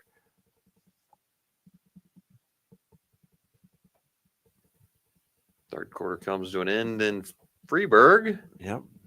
14-13 heading into the fourth. If we had a little better broadcast that we were jumping into, we'd probably watch that one. But they're having some technical difficulties there, freezing up and spinning and things of that nature. Works well when they're punting, it seems like. I'm able to catch those. Good job by the Marquette defense there, stacking that one up. Got to be ripping at that football right now for the Marquette defense. No doubt. And the Hayworth is not. We probably. I don't know that we'll see another pass from Hayworth. You wouldn't think so. At least not Run that not clock. unless It's already Marquette's into the able to fourth take the quarter lead. here. Yeah, 9 minutes to go. Marquette has Madison, Haiti, and Roxana coming up after this. Needing a win to get playoff eligible. At Madison, at Haiti, and home against Roxana in week 9. We'll That's have that correct. one for you on the Big Z as well. Homecoming for the Uh-oh. Explorers. Just as we said it. Great Don't throw call another by pass. us. Do not throw another pass. They throw a touchdown pass. Oh, boy. That is a perfect strike. Great play call, really, when Yeah. you think about it. I'm sure Marquette's Marquette's a not lot thinking what they're we going to were throw another thinking, like, pass either and yeah. get a man one-on-one and drop it in the bucket there.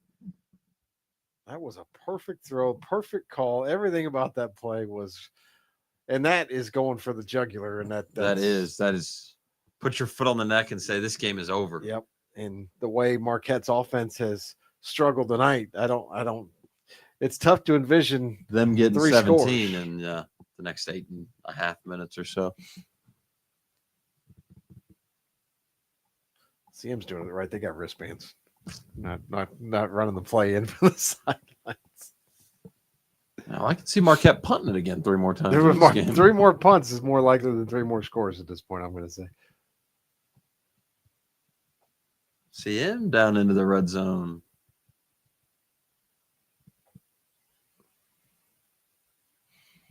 Big third down play here for Freeburg. Really big play for the Shell defense. They've got to need a stop here. That missed extra point. Ooh. Kickers. It was blocked. Offensive lineman. Yeah. Are they offensive linemen when it's a special teams play? Freeburg's got a big play coming here. That might be 6. No, down at the 20. Is that a replay?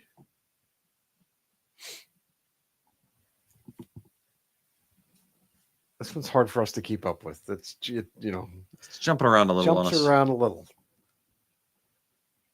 It's 1st and 10.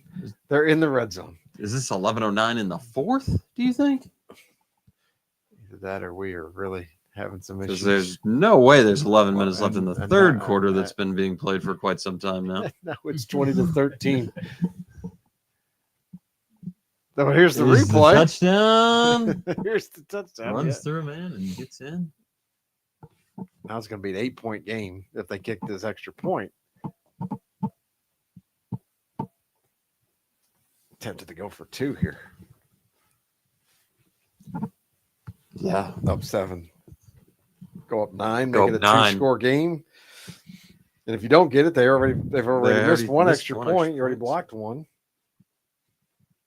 Yeah, I think going for 2 would be the wise decision here, but I doubt the chart Freeburg's says that.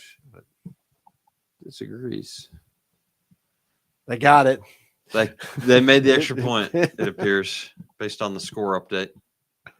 At least I was sharing that tab, I guess. All right, let's share this tab instead. 17-0 Hayworth now leads. No idea what's going on here. Gonna be tough for the Explorers to get back in that one. It is.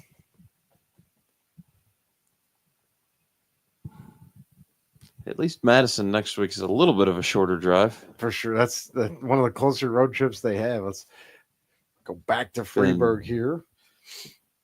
To Quincy Notre Dame already this year. That's a good lengthy drive. Hayworth, SEMO last weekend. Maybe a little trap game here for the Shells against Freeburg. Playing Bree Central next week. Looking ahead. Perhaps a little, although Freeburg's a good team. But most people thought that Roxana would be at least the favorite here, you would say. And it's not over yet. Long way to go. Down 8. 1 scorish. 1 scorish. If you don't count the 2-point conversion as another score, then yes. It's a 1 possession ball game. There you go. Touchback? Or out of bounds?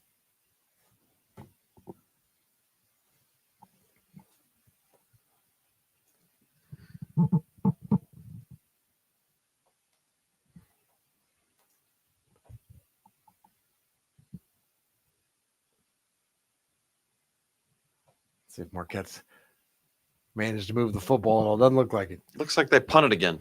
Another punt. At A least nice long 43-second drive for the Oh, Explorers. man. At least they leave Now- themselves some time on the clock. Now maybe Hayworth won't throw the football again. We'll see. You really don't want to see. I mean, you want to see your quarterback protect his body and get out of bounds, but you'd like to see him maybe slide down inbounds there. If you're the Hayworth coach, run some more clock here. Back to Freeburg we go. 21-13 there. Shells with the football back. Got to get a drive going. Throwing it. First down. Man open. Oh, underran. Gosh.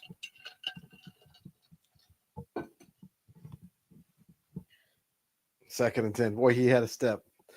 More than a step, you might say. Nothing doing on second and You 10. see your guy that open, you just want to hang it up a little bit for him. Give him time to run under it.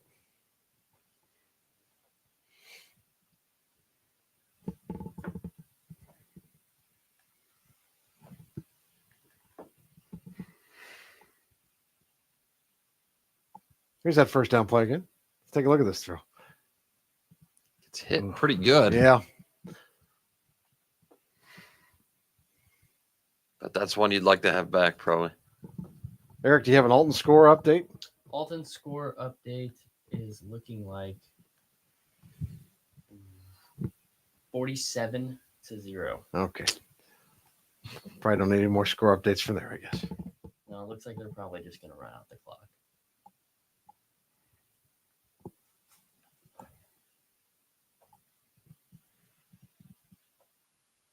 62-0 in Columbia. Okay. 4 minutes left in the fourth in that one. That one's salted away, I'm going to say. Columbia might not be throwing the ball again in that one. Watch a little Hayworth Marquette while we try to refresh Freeburg and Roxana. Also, the CM Eagles have put a touchdown on the board. It's 34-10 in Bethalto.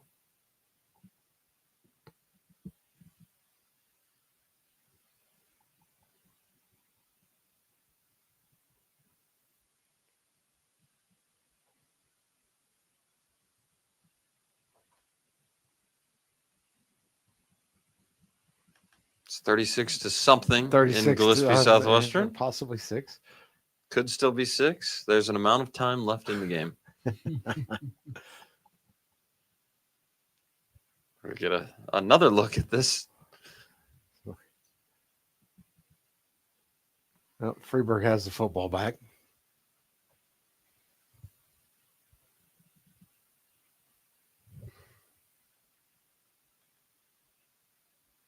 Just keep getting the spinning wheel there in Freeburg. Our apologies. We'll keep an eye on that score for you as we head back over to Hayworth and Marquette. Hayworth really knocking on the door for the finishing dagger here. Clock continues to tick down under 6 minutes. It is from a while ago. That's a play I've seen before. It's a replay. It certainly is. They take that score off the board? No, they didn't.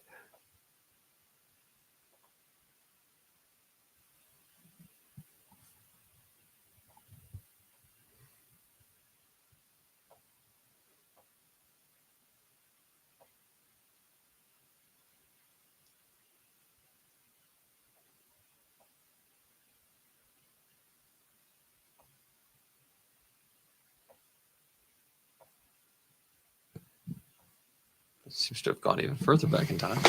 Yeah. Talk amongst yourselves. Try to get this one going again.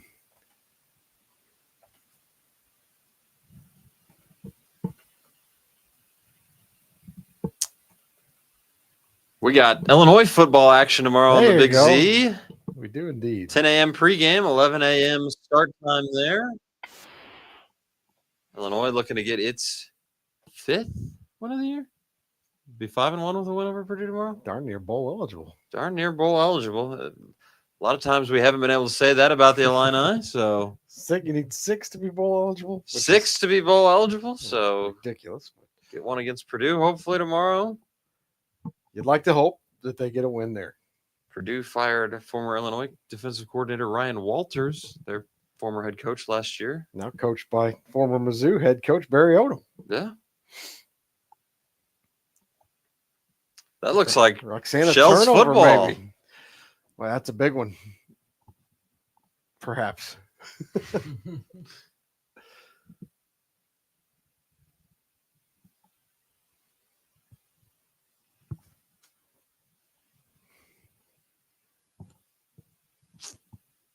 We had it going for a moment there. We saw parts of a play. We did. That was fun. Hayward going to kick another field goal. Hayworth, not Jason Hayward. Looks like they actually maybe went for Cubs World Series champion, Jason Hayward. I think he won any with the Cardinals. It was 1 year there. It was 1 year there. No, it was not He one had of a the good years. year, He won a though. World Series. He did have a good year. Much Made better himself player. a lot of money Yes, he for did. the Cubs. Yeah, got suckered the Cubs in, but Yeah. Hayworth into the end zone again, and they're going to go up 23-0, and that one is looking like possibly lights out for the Explorers. Could you name every Jason Hayward team off the top of your head? Uh-oh. That's a huge play Big for run here. Roxana. I don't know why I'm leaning my head like it'll move the camera to see where the ball's at. I'm not there in person, as it would turn out. All right, everybody cross your fingers. Let's just keep this going and see if we can get us a shell touchdown here.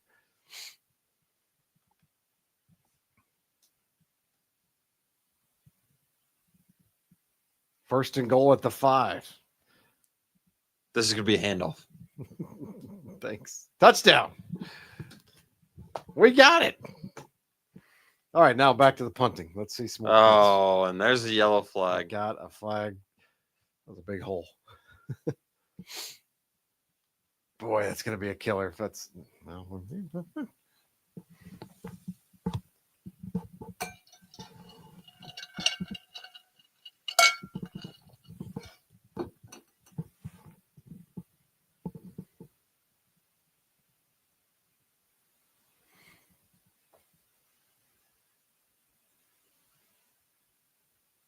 Touchdown good. 21-19. Are we lining up for 2 here, looks like? I think so. You'd think you'd have to go for 2 here. You They wouldn't wanna definitely are. I take the mean, PAT to go so down I don't 1. know what the penalty was, but in any case, Roxana a chance to tie this ball game up here.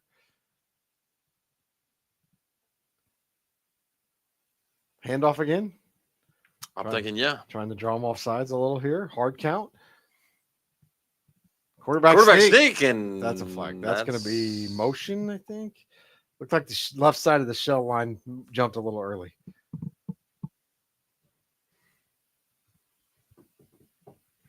Officials getting involved over here. Roxanne Freeman. We may or may not have had that play on the air. May not. It's not going to count anyway, so. So who You cares? didn't People miss didn't want to anything. see that. They saw the Hayworth They touchdown. saw the Hayworth touchdown. We didn't. No. But it appears Hayworth has scored Hayworth again, has and the scored. PAT is good. That's going to make it We saw the touchdown, or I saw it. Maybe you didn't see it. an insurmountable lead probably It for would Hayworth appear. there. Here is maybe. Or is this, are we back to? This could be back for the penalty here. Let's see. It is, I think. Yep.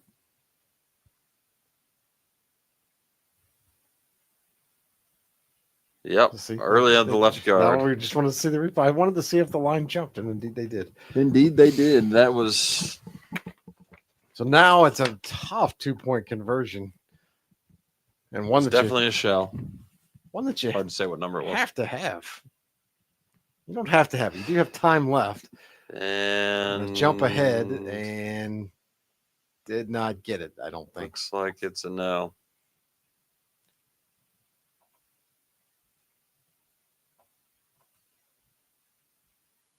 It's the first one. First one. Not too far.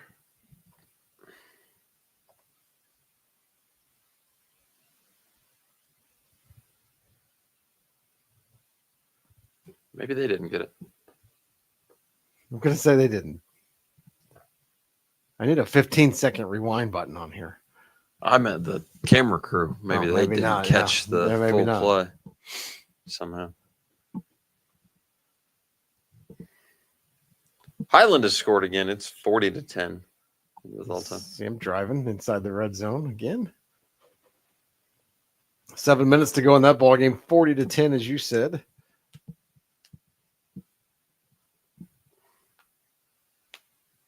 See what the Shells do here with this kickoff.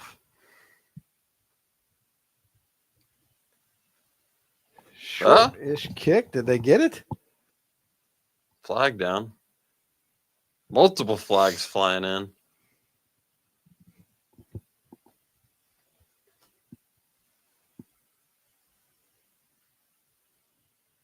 Final from Jerseyville. Waterloo over the Panthers by a score of 48-14. Thank you, Caden. Might not have been running clock all night there.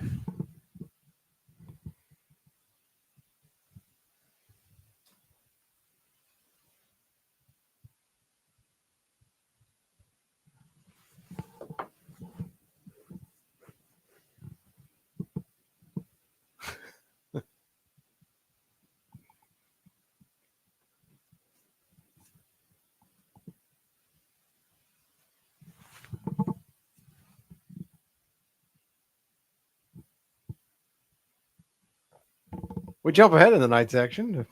A lot of jump ahead. So There's like a and first 5. down.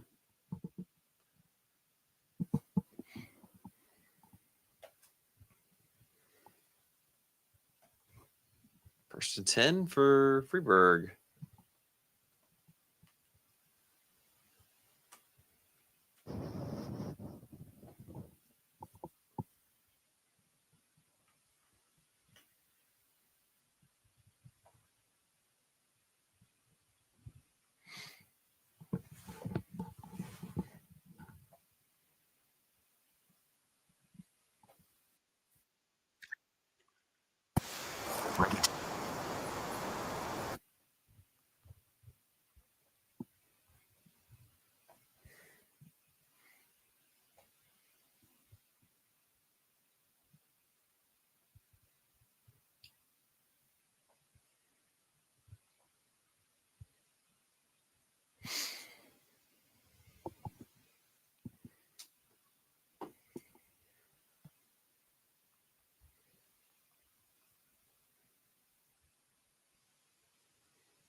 So 7:21 to go. Now with 6:45 to go. 2nd and 12 now.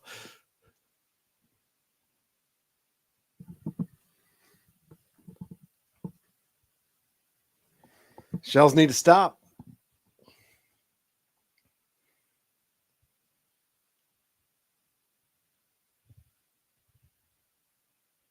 Good job forcing him back inside there. It's good contain. He was down back at the 41. See if the officials agree with me. We might have had a turnover that we missed there. Roxana's Looks celebrating like it's Shells heartily. football.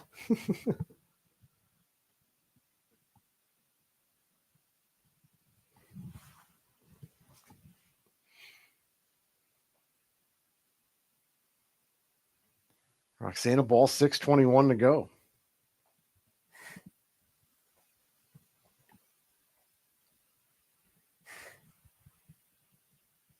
Gary Quigley asks, how much NIL money did Shorter get to transfer to Roxana? Don't know if you saw that. I did. I don't think that he got any, But he probably wishes he did. Sure.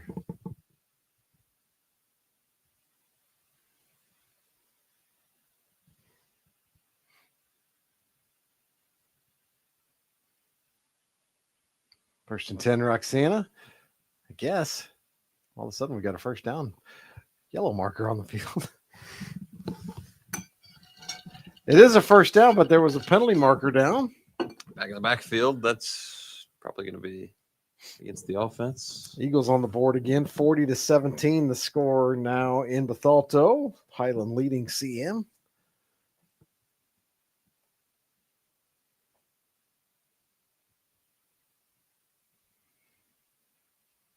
Hayworth still leading 24-0, second and one. They've got it and about to run out the clock on the Explorers.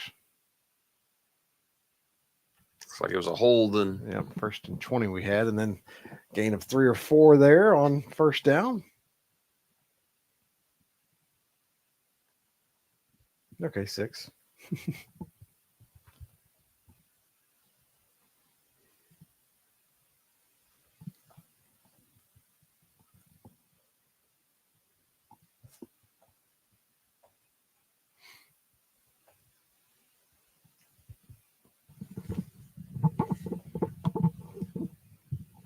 Gillespie still 36 points on the board, and looks like they're celebrating. Minute 19 to go in that ball game. That one's just about wrapped up. It's like everything's going to wrap up here. Pretty much around about the same time. except Roxana Freeburg, so we're going to be stuck with that one, which continues to freeze on us. But at least it's a good game. Looks like this is going to be Hayworth is in victory formation. Hayworth's going to wrap it up there. Let's go back to Freeburg. Uh-oh. Looks like the Freeburg sideline is celebrating there, so I'm going to say that was not a touchdown pass. That would be odd of Freeburg to be celebrating if it was.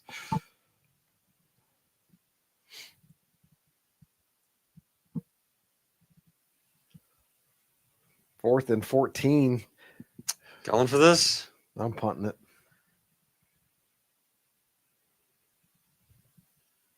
I mean, I don't know how many plays Roxana has in the playbook that gain 14 yards.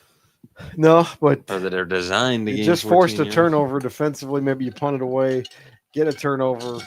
You know, yeah, I don't see 4th and 14 being a real high percentage. Well, it's not. No, even if you had the Rams offense of 1999, you don't convert a lot of 4th and 14s. Well, it's also possible with 4:45 left on the clock that the Freeburg offense could run this thing out, and they are going to go for it. And it is, I mean, I don't love throwing it short of the sticks on 4th and 14. Not exactly, great, my favorite, but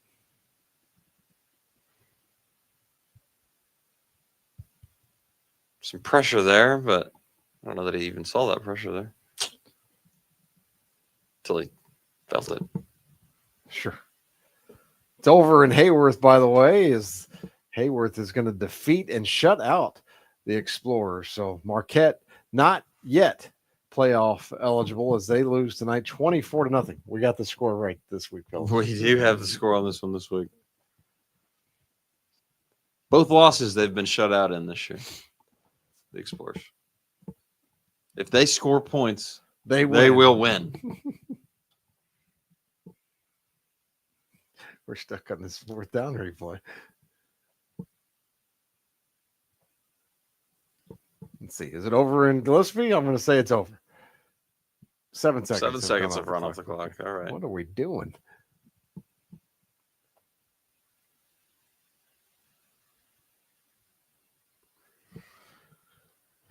We've got 2nd and 7, Freeburg. It looks like they...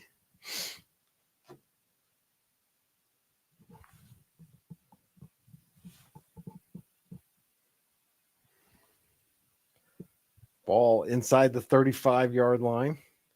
Little direct snap action again, their favorite. I have to imagine we'll see some... And now we've gone back to... running of the football here for midgets. You guys can... I'm not touching. It's true. I mean, they can see you. That's true.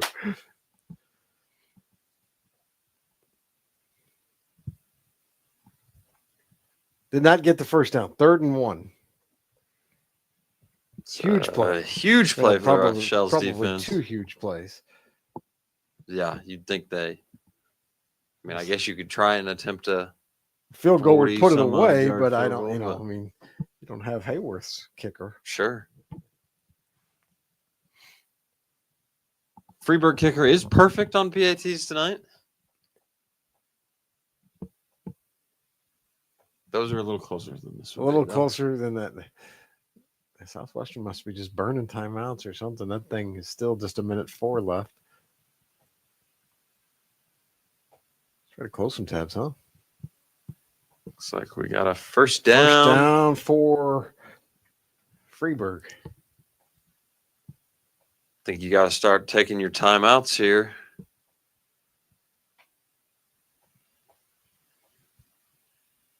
Now all of a sudden we're not sharing anything. It's a great look at us in studio. There we are, folks. How long that's been going on? I don't think that long. Let's hope not. Let's hope. People would, surely somebody see our would text reactions. me, right? Here's three guys in the studio talking about football. Talking about a football game Very that you can't exciting, see, yes. and not exactly describing with vivid imagery what's happening. So, because we assume people could see it. Maybe tonight's broadcast will serve as inspiration for the name of the show coming up. Several things popping to mind. It's over.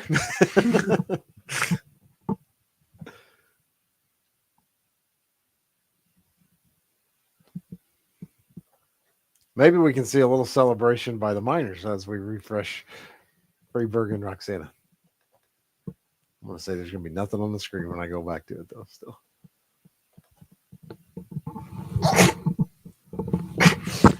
Handshake line in Bethalto between the Eagles and the Bulldogs. That game is over. What happened to those 5 minutes? I feel like I just got teleported.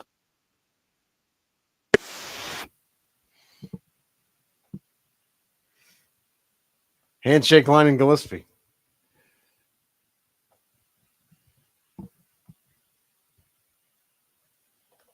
Just one more handshake line to go here. Yeah, not quite yet. Let's share this tab. Here we go. 257. Can the Shells pull one out here? We'll try to stay with it as long as we can.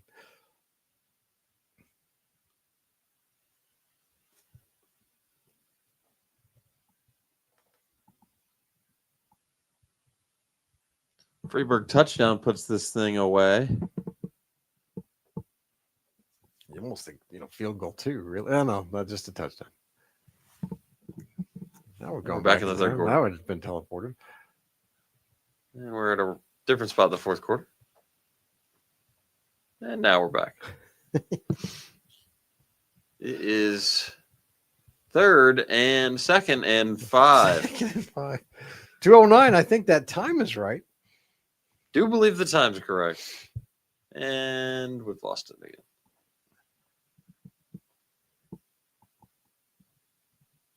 By we, I mean, I think not exactly. Yes. The folks at Freeburg maybe lost connection with. Cooper Kiskin with the carry out to the 25-yard line of the Shells. And that is a Freeburg midget first down. Mute the TV. There we go. It's not a TV. There was 209 left, so I know we're behind.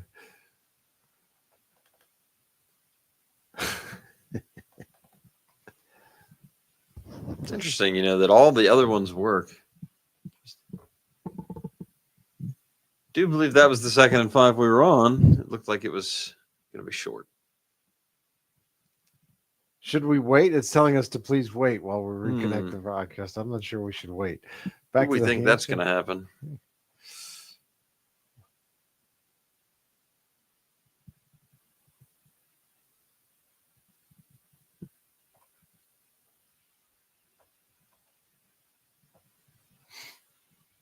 Let's keep watching that handshake line.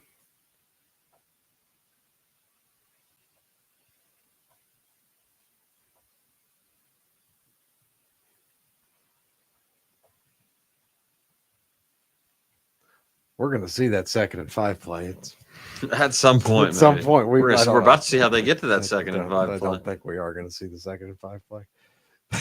I told you.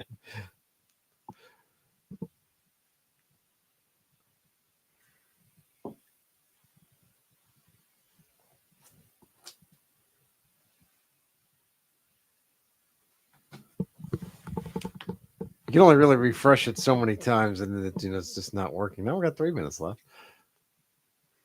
I'm just not going to touch it. Let's see what happens. See if we can just roll it from here. I'm going to say no. I'm going to say at 2:43. 2:43, we're going to get the spinning wheel. Yeah. We should start placing wagers on things like that.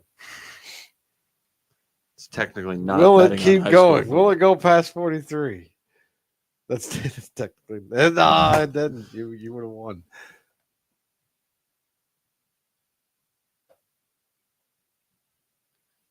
Gillespie folks are really happy. Storming the field in Gillespie. Yeah. Kind of. I mean, that's not exactly.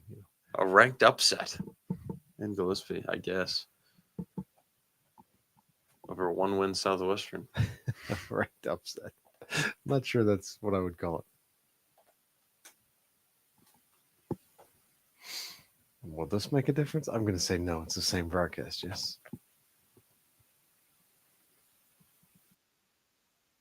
There is a minute 35 left on the clock. Big third down. I just got to get back and share the screen. And we might be someone in business.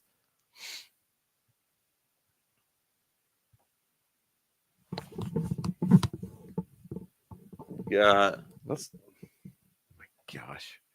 I don't want to refer a friend. Third down and 2. You just take a break. From the show. Kind of.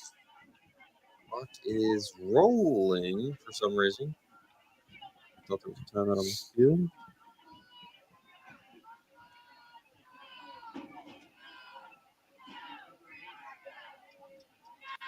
I like the crowd noise. That's good. Yeah. Stick with that if we can. Now I've done it. Should have made it full screen. Should not have made it full screen. You are correct. How entertaining is this? Almost as entertaining as watching the game would be, probably. Almost. Watching us, I keep saying us. The fumble? We're fumbling around. Fumbling around. I mean, there's really not much. I'm not going to take the blame on this one. No, there's not much we could have done about this one, I don't think.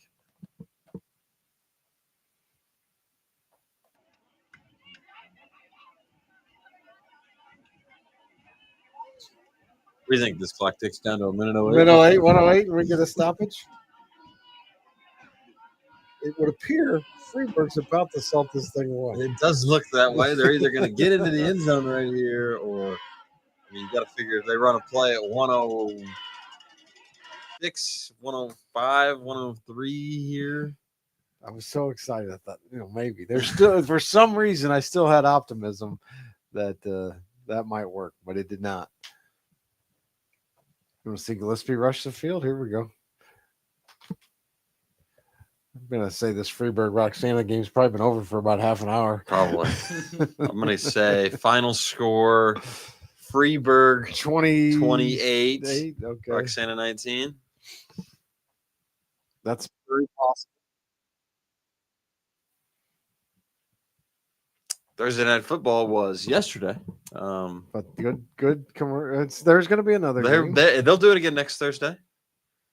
Good game between the Rams and the Niners last night.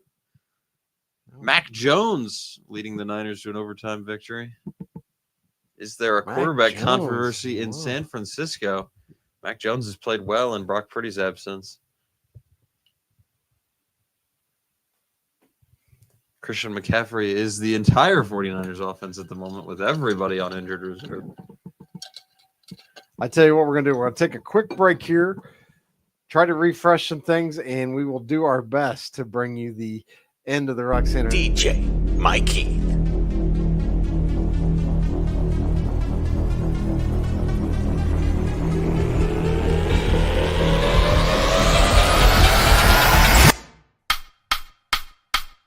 This is where I am today. Let me show you how I started.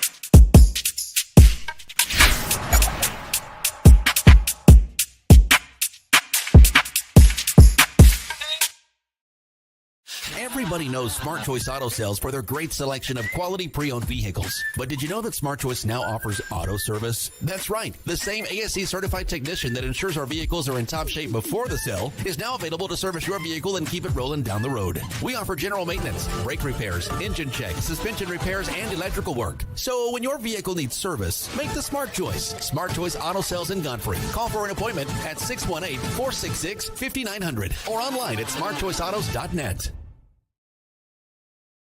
They just knelt on it.